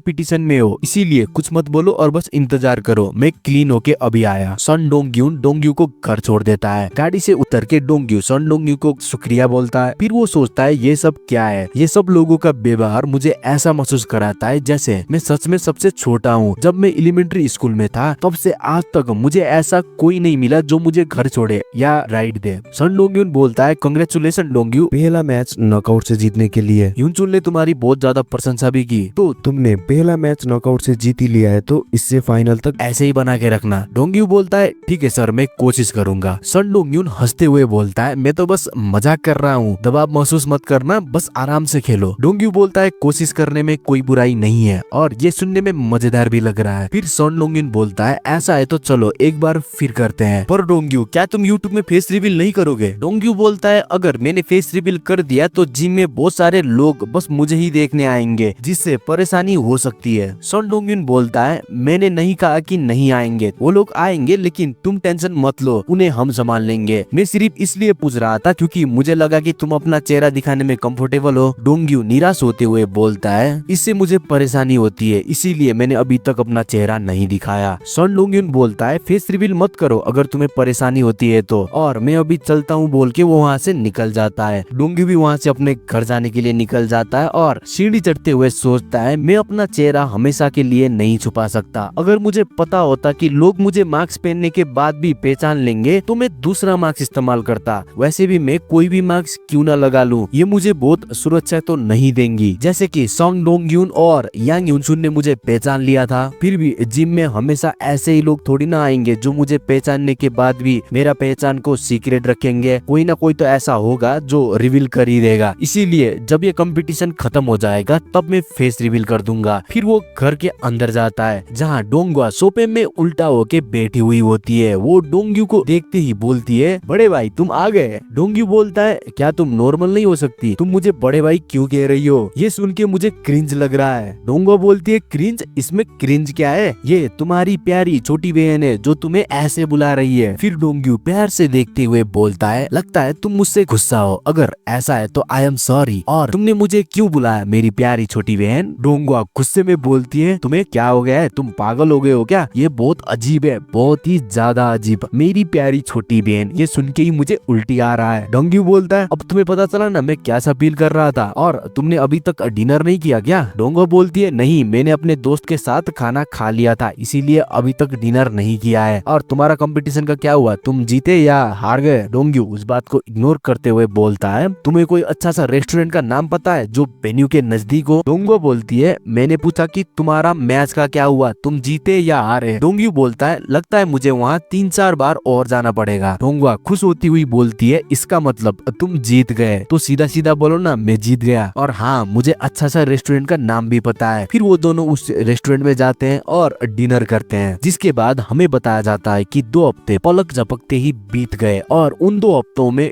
डोंगयू ने आने वाला रियल एस्टेट लाइसेंस एग्जाम के लिए स्टडी किया, बॉक्सिंग के लिए प्रैक्टिस किया। इतना ही नहीं, डोंगयू 2 मैच क्लीन शीट नॉकआउट करके ही जीत गया, और अभी ये मैच लगा के उसने क्वार्टर फिनाले में 8 राउंड जीत लिया है, वो भी नॉकआउट करके। अब वो सेमीफाइनल में पहुंच गया है। दूसरी तरफ हमें दिखाता है डोंगयू और ह्यूनचुल लॉकर रूम में है, जहाँ ह्यूनचुल पूछता है तुम्हें सच में लगता है आने वाला मैच भी तुम नॉकआउट से ही जीत पाओगे? डोंगयू बोलता है सन डोंगयून ने कहा था कि सभी मैच को नॉकआउट से ही जीतना, जो मुश्किल तो है लेकिन मैं कर सकता हूँ। ह्यूनचुल बोलता है तुम बोलते बहुत अच्छे हो, चलो मैं पहले गाड़ी के पास जा रहा हूँ, तुम अपना सामान पैक करके जल्दी से आ जाओ, बोल के वो वहाँ से चला जाता है। डोंगयू अपना सामान को पैक कर ही रहा होता है, तभी कोई उसे पीछे से हेलो बोलता है। फिर डोंगयू भी हाई बोलते हुए उसके साथ हाथ मिलाता है। फिर वो बंदा बोलता है पहले वाला फाइट के लिए धन्यवाद, तुम वाकई अद्भुत हो। डोंगयू बोलता है थैंक यू, लेकिन क्या मैं जान सकता हूँ कि तुम कौन हो? वो बंदा बोलता है जरूर, मेरा नाम गो सुंगजू है, इस बार मैं तुम्हारा अपोनेंट नहीं हूँ, लेकिन हो सकता है कि हम फिनाले में या सेमीफिनाले में मिले। डोंगयू बोलता है ओ तुमसे मिलकर खुशी हुई। सुंगजू बोलता है मैंने तुम्हारा पिछले वाला मैच भी देखा था, दूसरे अपोनेंट शायद अभी सतर्क हैं क्योंकि तुम उन्हें एक ही बार में हरा सकते हो, तुम्हारा गेम से बहुत कुछ सीखने को मिला, मैंने सच में उस गेम को एंजॉय किया, जिसके लिए थैंक यू, लेकिन मैं बहुत ज्यादा घबराया हुआ हूँ। डोंगयू सोचने लग जाता है कि क्या ये मेरा कोई फैन है। तभी साइड से एक बंदा जोर जोर से हंसते हुए आता है और बोलता है मजेदार है, वैसे तुम इतना घबराए हुए क्यों हो? डोंगयू सुंगजू को पूछता है क्या तुम इसे जानते हो? सुंगजू बोलता है नहीं, मैं नहीं जानता। वो बंदा गुस्से में बोलता है क्या तुम मुझे धीरे से मारने के लिए कह रहे हो? डोंग्यू बोलता है क्या मतलब है तुम्हारा? वो बोलता है मैंने ये बात तुम्हें नहीं कही है। फिर वो सुंगजू की तरफ उंगली करते हुए बोलता है मैंने ये बात उसे बोली है। फिर वो उसे बोलता है तुम क्या अपने जिम में बस एक पंचिंग बैग नहीं हो क्या? तुम्हें मार खाना पसंद नहीं है ना? तो तुमने कंपटीशन में भाग ही क्यों लिया है? मुझे पता है कि इंसान होने के बाद भी पंचिंग बैग बने रहना मुश्किल है, लेकिन क्या ये तुम्हारा स्किल को बढ़ाने में मदद नहीं कर रहा है? तुमने 10 साल ट्रेनिंग किया बस एक ह्यूमन पंचिंग बैग बनने के लिए। क्या तुम्हारा इरादा पूरा जिंदगी पंचिंग बैग बनने का है क्या? ये सब बात सुन के डोंग्यू सुंगजी की तरफ देखता है और सोचता है 10 साल ट्रेनिंग, ये तो बहुत ज्यादा है। इसका मतलब इसकी सहन शक्ति बहुत बढ़िया होगी। फिर डोंग्यू उसे बोलता है इसका छोड़ो, तुम अपना बताओ। तुम्हें देख के तो मुझे लगता है तुम बस बकवास बातें करने में ही अच्छे हो। जिस बात को सुन के वो बंदा बहुत ज्यादा गुस्सा होते हुए बोलता है तू क्या कह रहा है कमीने? डोंग्यू बोलता है तुम कुत्ते की तरह इतना जोर से क्यों भौंक रहे हो? ऐसा लगता है तुम वो कुत्ता हो जो डरने पर और भी ज्यादा जोर से भौंकता है। फिर वो जोर से बोलता है मैंने कहा तू अपना मुंह बंद कर कमीने। डोंग्यू बोलता है लगता है तुम्हारा खाना खाने का समय हो गया है, इसीलिए तुम जोर जोर से भौंक रहे हो। इस बात को सुनने के बाद तो वो बहुत ही ज्यादा गुस्सा हो जाता है और डोंग्यू को पंच मार ही रहा होता है। तभी उसे वहाँ का स्टाफ आके रोक लेता है। फिर बोलता है एथलीट पाक मुनसू तैयार हो जाइए और बाहर जाके रिंग में लड़िए। अगर आपने यहाँ लड़ाई किया है तो आपको डिस्क्वालीफाइड कर दिया जाएगा। पाक मुनसू वहाँ से निकलते हुए उस स्टाफ को बोलता है उसने मुझे पहले लड़ने के लिए उकसाया था, मैंने तो कुछ भी नहीं किया। फिर उन दोनों को फक साइन दिखाते हुए फक यू बोलता है और बोलता है तुम दोनों कमीनों को मैं रिंग में देखूंगा। डोंग्यू सुंगजू को बोलता है हम अभी भी 8 राउंड तक पहुंचने से काफी दूर हैं। सुंगजू बोलता है ये तो है, लेकिन मेरा साइड लेने के लिए शुक्रिया। मैं उसके आगे कुछ बोल नहीं पाया क्योंकि उसने जो कुछ भी कहा वो सब सच है। डोंग्यू बोलता है अपने आप को कम समझना बंद करो, तुम जो करते हो वो हर कोई नहीं कर सकता। सुंगजू बोलता है इसके लिए भी शुक्रिया, उम्मीद है कि हम फाइनल में मिलेंगे और एक दूसरे से मुकाबला करेंगे। फिर डोंग्यू कार के पास जाने के लिए वहाँ से निकल जाता है। जब वो कार के पास पहुँचता है और कार में बैठ के घर जाने लगता है तब ह्यूनचुल पूछता है तुम लेट क्यों हो गए? डोंग्यू बोलता है मुझे वहाँ दूसरा एथलीट मिल गया था। ह्यूनचुल बोलता है सच में, कैसे मिला? डोंग्यू वहाँ जो कुछ भी हुआ था वो सब बताता है। जिस बात को सुन के ह्यूनचुल बहुत ज्यादा गुस्सा होते हुए बोलता है क्या ये सब हुआ वहाँ? क्या वो पागल है? आखिर वो करना क्या चाहता था? डोंग्यू पूछता है क्या तुम पाक मुनसू को जानते हो? उसका जिम कहाँ है? ह्यूनचुल बोलता है मैं नहीं जानता कौन है वो, वैसे भी जो हुआ वो बहुत ज्यादा बुरा हुआ, मुझे वहाँ कंप्लेन करना होगा। डोंग्यू बोलता है ये सब करने की जरूरत नहीं है, क्या पता हम फिर से मिल जाएं। ह्यूनचुल बोलता है ठीक है, तो अगर तुम उससे फिर से मिले तो उसे अच्छा सबक सिखाना। डोंग्यू बोलता है क्या हम कोई एथलीट के साथ बाहर भी लड़ाई कर सकते हैं? ह्यूनचुल बोलता है जरूर, बाहर लड़ सकते हो, बस लड़ते टाइम ये सोचना कि तुम उससे रिंग में लड़ रहे हो। डोंग्यू बोलता है वैसे तुम जितने दिखते हो उतने शरीफ नहीं हो, तुम्हारा एक दूसरा साइड भी है। कुछ टाइम बाद वो लोग पहुंच जाते हैं और ह्यूनचुल डोंग्यू को बुलाता है। डूड घर पहुंच गए हैं, लेकिन डोंग्यू सो गया था। फिर ह्यूनचुल उसे हाथ से उठाते हुए बोलता है डोंग्यू हम पहुंच गए हैं, उठ जाओ। डोंग्यू अचानक से उठ जाता है और सोचता है मैं इतनी गहरी नींद में कैसे सो सकता हूँ, क्या तुम पागल हो ह्यूनसुक? फिर वो ह्यूनचुल को सॉरी बोलता है। ह्यूनचुल बोलता है चिल करो यार, सॉरी क्यों बोल रहे हो, बाद में तुम अपना सोना जारी रख सकते हो। डोंग्यू बाहर देखते हुए बोलता है ये तो जिम नहीं है। ह्यूनचुल बोलता है तुम्हारा रियल एस्टेट जिम टेस्ट लाइसेंस का एग्जाम कल है, इसीलिए आज तुम आराम करो, ट्रेनिंग करने की जरूरत नहीं है। फिर वो गिफ्ट निकालता है और डोंग्यू को देता है और बोलता है ये मोची राइस केक है तुम्हारे लिए। डोंग्यू बोलता है तुमने ये सब कब तैयार किया? ह्यूनचुल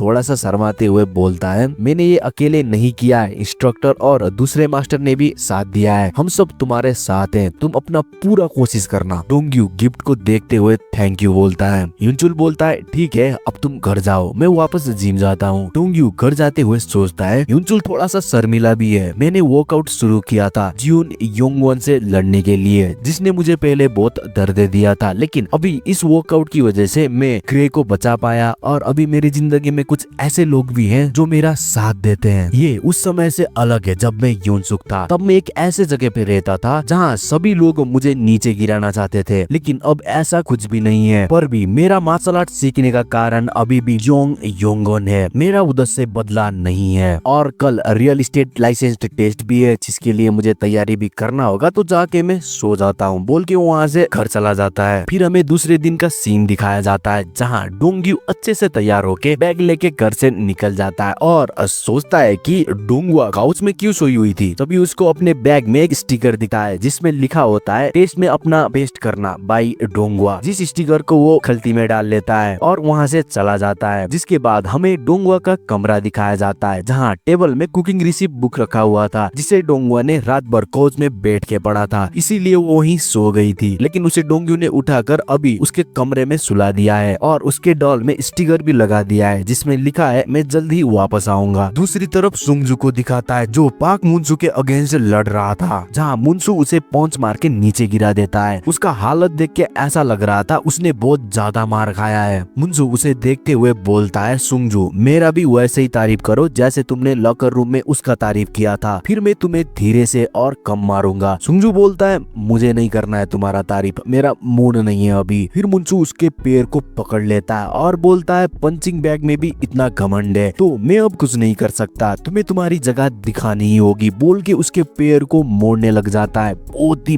बुरी तरीके से, जिसे देख के वहाँ के सभी ऑडियंस अपने आंखें बंद करने लग जाते हैं। जहाँ पाकुन भी वो मैच देखने के लिए आए थे और पाकुन वो मैच देखते हुए सोचते हैं ये अब कुछ ज्यादा ही हो रहा है। अगर एथलीट बहुत ज्यादा गुस्सा हो जाता है और आउट ऑफ कंट्रोल हो जाता है तो समस्या हो जाती है, लेकिन यहाँ तो रेफरी भी कुछ नहीं कर रहा और ये सब होने दे रहा है। इसी वजह से बुरा एथलीट भी फाइनल में पहुंच जाते हैं जो सच में अच्छा नहीं है। सीन शिफ्ट होता है डोंग्यू के वहाँ, जहाँ वो एग्जाम हॉल में पेपर को देखते हुए सोचता है पेपर बहुत ज्यादा मुश्किल है। फिर वो इधर उधर देखता है जहाँ सभी लोग पेपर को देख के सिर में हाथ लगा के बैठे हुए होते हैं। फिर वो सोचता है मुझे लगता है मुझे ही नहीं बल्कि इन लोगों को भी पेपर बहुत ज्यादा मुश्किल लगा है, अब मजा आएगा बोल के वो जल्दी जल्दी पेपर सोल्व कर लेता है और एग्जाम का रूटीन देख के वहाँ से निकल लेता है। बाहर जाते हुए वो सोचता है लगता है मैं जल्दी ही बाहर निकल गया। उसके आगे ही कुछ लोग बात कर रहे होते हैं कि पेपर बहुत ही ज्यादा मुश्किल था, हमें तो पता भी नहीं कि कितने क्वेश्चन के आंसर हमने सही लिखे हैं, वैसे उन लोगों ने हमें इतना ज्यादा मुश्किल पेपर क्यों दिया होगा। तभी आगे एक बंदा जो अभी अभी एग्जाम दे के निकला था उन सभी को प्रोविजनल सीट दे रहा था। डोंग्यू भी उसके पास से एक सीट ले लेता है और उस सीट को देखते हुए सोचता है इन लोगों का ये सीट देने का कारण क्लियर है, अगर तुम फेल हो जाओ तो इन लोगों के स्कूल में जा सकते हो। इस बार तो एग्जाम भी बहुत ही ज्यादा मुश्किल था तो ये इन स्कूलों के लिए एक अपॉर्चुनिटी हो सकता है। ये अजीब है कि किसी का दुर्भाग्य किसी और के लिए अवसर बन सकता है। फिर वो कैफे में जाके बैठता है और एक कैपेचिनो कॉफी ऑर्डर कर लेता है, जहाँ वो अपने पेपर को निकालते हुए सोचता है चलो मैं थोड़ा सा टाइम लेके अपना पेपर को फिर देख लेता हूँ और मैंने आंसर सही दिया है या नहीं उसे चेक कर लेता हूँ। लेकिन जब तक मेरे पास यूनसुक का दिमाग है तब तक मैं फेल तो हो ही नहीं सकता, लेकिन ओवर कॉन्फिडेंस होने से अच्छा है मैं चेक कर ही लेता हूँ, बोल के वो अपना कैपेचिनो कॉफी खाते हुए पेपर में देख के अपने आंसर चेक करने लग जाता है। पहले वो पेपर को देखते हुए बोलता है मुझे लगा ही था मेरा जवाब सही होंगे, पर वो बाद में पेपर देखते देखते चौंक जाता है। दूसरी तरफ हमें दिखाता है ड्यूक बाई टीवी लाइव आ चुका है और वो लाइव आते ही बोलता है कैसे हो तुम लोग, फाइनली तुम्हारा क्यूटी ड्यूक बाई टीवी वापस आ चुका है, मैंने तुम लोगों को बहुत ज्यादा मिस किया इसीलिए मैं आज लाइव आ गया। जिसके बाद बहुत सारे कमेंट भी आ जाने लगते हैं कि हेलो ड्यूक बाई टीवी कैसे हो, क्या कर रहे थे तुम, इस टाइम पे क्यों लाइव आए हो, ऐसे ही कुछ। और इसमें से एक आइजन यू वाला बंदा कमेंट करता है मैं तो यहाँ बस तुम्हारे मुंह से डोंग्यू के बारे में सुनने ही आया हूँ, जहाँ बहुत सारे और लोग भी ऐसे ही बात कर रहे थे। फिर ड्यूक बॉय अपना स्पॉन्सर का थोड़ा प्रमोशन कर लेता है जैसे यूट्यूबर लोग करते हैं। फिर वो स्ट्रीम में रोने लग जाता है कि डोंग्यू ने अभी तक लाइव नहीं किया है क्योंकि वो अपने मैचेस में बिजी है। फिर कमेंट आने लग जाता है कि क्या तुम उसी जिम में उन कोचों के साथ लाइव स्ट्रीम कर रहे हो अभी। वो बोलता है नहीं मैं उन कोचों के साथ लाइव स्ट्रीम नहीं कर रहा, हाँ ग्रुप में लाइव स्ट्रीम करने में मजा तो आता है लेकिन मुझे अभी ग्रुप में लाइव स्ट्रीम नहीं करना है, मैं अभी डोंग्यू का एक्सरसाइज करता हुआ लाइव स्ट्रीम देखना चाहता हूँ। बहुत लोग कमेंट में फिर कहने लग जाते हैं कि क्या बात कर रहा है तू, अबे कैसा बात कर रहा है तू, ऐसा ही कुछ। फिर ड्यूक भाई बोलता है तुम लोग जो सोच रहे हो मैं वो नहीं कह रहा हूँ, मैं बस उसका बॉडी देखना चाहता हूँ। ये तो सुनने में और भी ज्यादा बुरा लग रहा था तो कमेंट आने लग जाते हैं कि परबट तू क्या सा बात कर रहा है भाई, तू स्ट्रीम से बैंड हो जाएगा अगर ऐसा बात करेगा तो। फिर वो अपने पेट को पकड़ते हुए कहता है मेरा बॉडी देखो तुम लोग कितना ज्यादा मोटा हो गया है, इसीलिए वर्कआउट करना जरूरी है, अगर तुम लोग वर्कआउट नहीं करोगे तो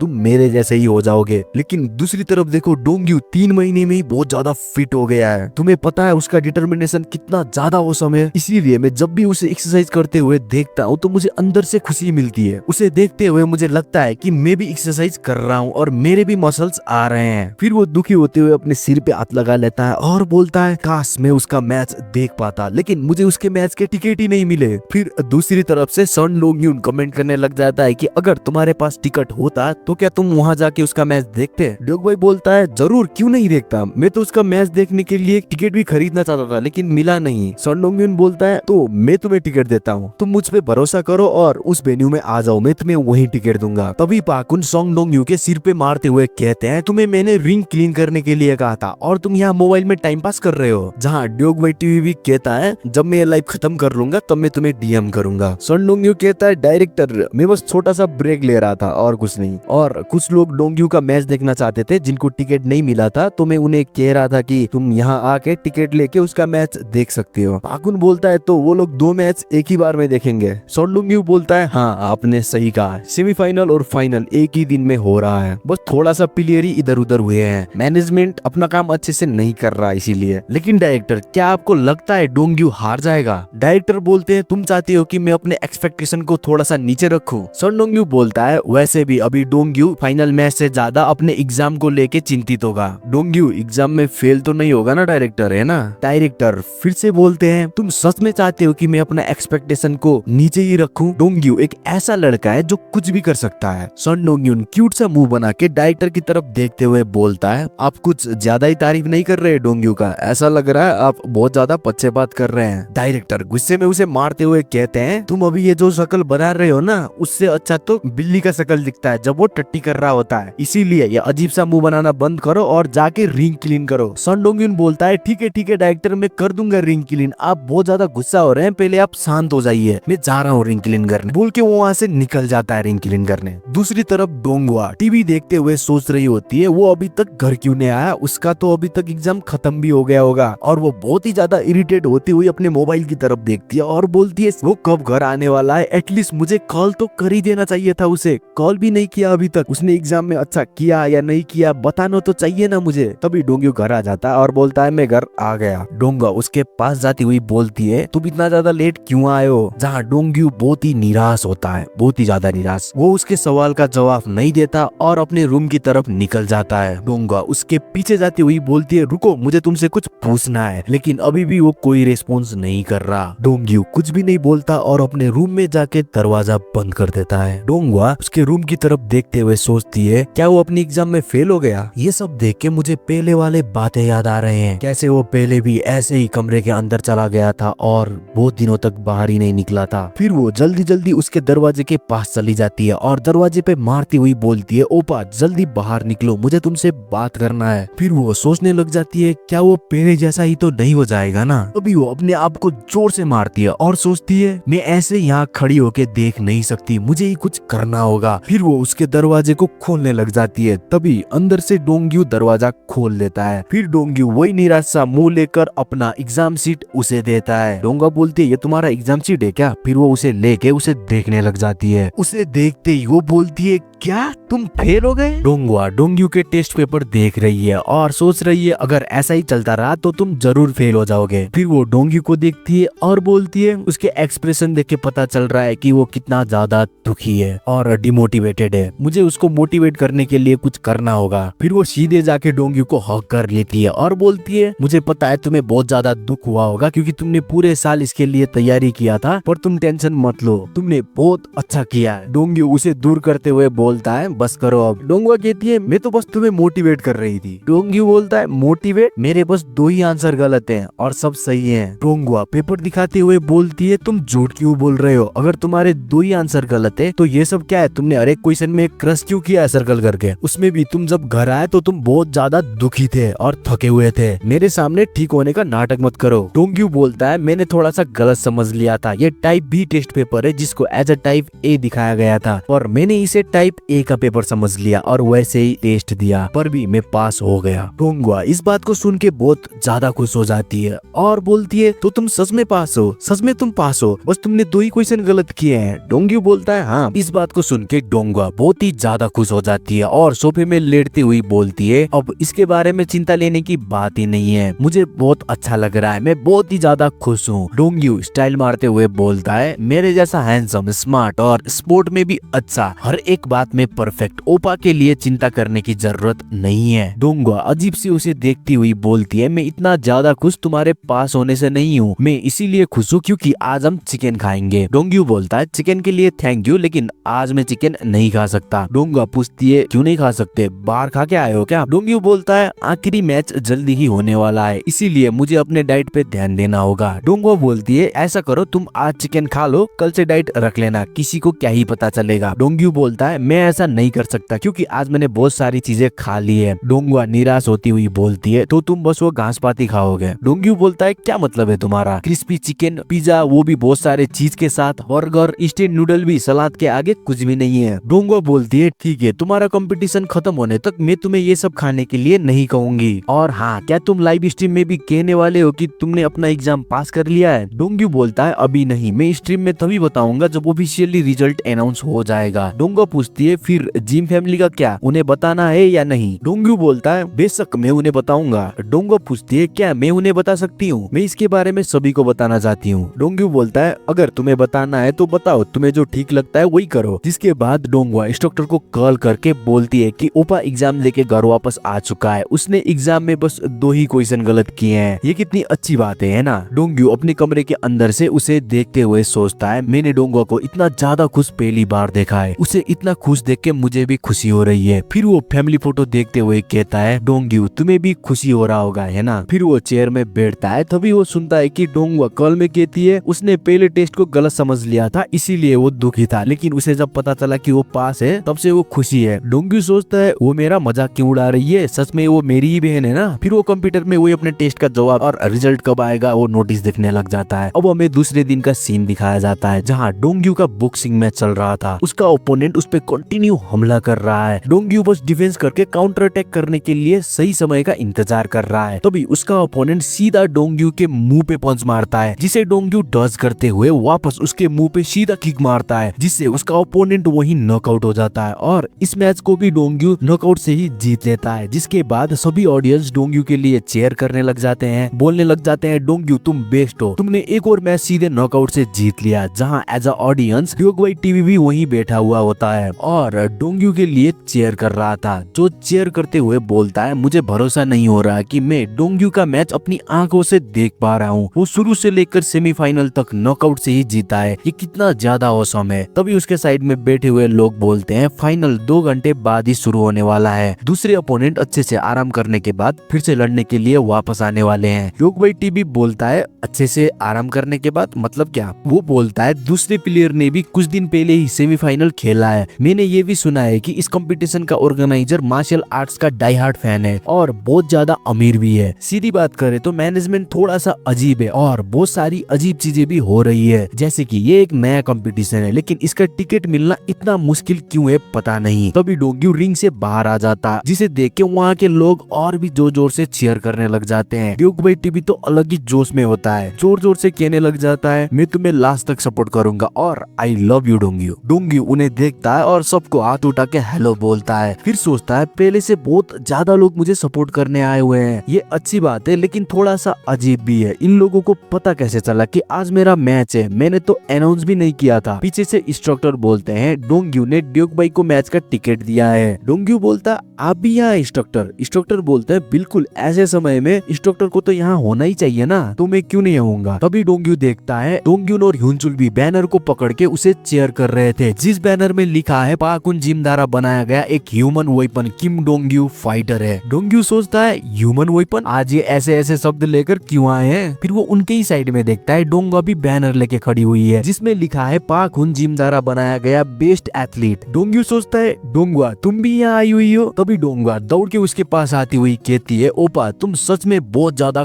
कूल हो। डोंग्यू पूछता है, तुम यहाँ अजीब सा बैनर लेके क्यों आई हो? डोंगो बोलती है, अच्छी छोटी बहन होने की वजह से मुझे तो आना ही था, इसमें भी अभी तो मेरा भाई का सेमीफाइनल और फाइनल का मैच है, तो मैं कैसे नहीं आती। फिर वो उसे पिंच करने लग जाती है। डोंग्यू बोलता है, ये पिंच मुझ पे काम नहीं करता। डोंगो बोलती है, तुम्हारी ये अच्छी बहन अपने दोस्त को भी साथ लेके आई है जिसका नाम है जी। फिर जी आगे से आती हुई बोलती है, हेलो डोंग्यू, बहुत दिनों से मुलाकात नहीं हुई। डोंग्यू सोचने लग जाता है कि क्या ये किम डोंग्यू को तब से जानती है जब वो जिंदा था, क्या इसका उसके साथ कोई रिश्ता था? तभी डोंगा उसे जोर से पंच मारते हुई कहती है, तुमने अभी अभी तक उसे हेलो भी नहीं कहा है और तुम उसे ऐसे क्यों घूर रहे हो। डोंग्यू पेट को पकड़ते हुए बोलता है, मैं तो बस ये देख के चौंक गया था कि तुम्हारा भी कोई दोस्त है। मैंने सोचा था कि तुम्हारा कोई दोस्त नहीं है क्योंकि तुम हर दिन सोफे पर लेटी रहती थी और अपने पेट खुजलाती रहती थी। खैर मुझे खुशी है कि तुम्हारा भी कोई दोस्त है। जी डोंगवा को पकड़ते हुए बोलती है, इसके बहुत सारे दोस्त हैं। डोंगवा बोलती है, तुम्हें पता नहीं हो पा क्योंकि तुम बस अपने कमरे में ही रहते थे और अपनी छोटी बहन पर कभी ध्यान भी नहीं देते थे। ये सब सोच के मुझे गुस्सा आता है। डोंग्यू बोलता है, बात तो सही है। फिर वो डोंगवा को साइड हटाते हुए बोलता है, अब मुझे याद आया, तुम तो मिडिल स्कूल से ही डोंगवा की दोस्त थी ना। तुम अक्सर मेरे घर भी आती थी और मुझे कई बार हेलो भी कहती थी, है ना। जी बोलती है, हाँ ये तो सही है, लेकिन ये बस वन साइडेड ग्रेटिंग ही था। तुम तो मुझे हमेशा इग्नोर ही किया करते थे, क्या तुम्हें याद है। डोंग्यू बोलता है, उसके लिए सॉरी। उस टाइम में उतना बाहर नहीं निकलता था और किसी को जवाब भी नहीं देता था। जी बोलती है, ठीक है। डोंगो बोलती है, जी तुम्हें मेरे भाई पे ध्यान देना चाहिए जिसकी वजह से तुम फेमस हो सकती हो। डोंग्यू बोलता है, गर्ल ग्रुप मतलब क्या तुम एक्टर हो। डोंगो बोलती है, नहीं वो एक्टर नहीं है, तुम गलत समझ रहे हो, मैं तुम्हें बाद में समझा दूंगी। जी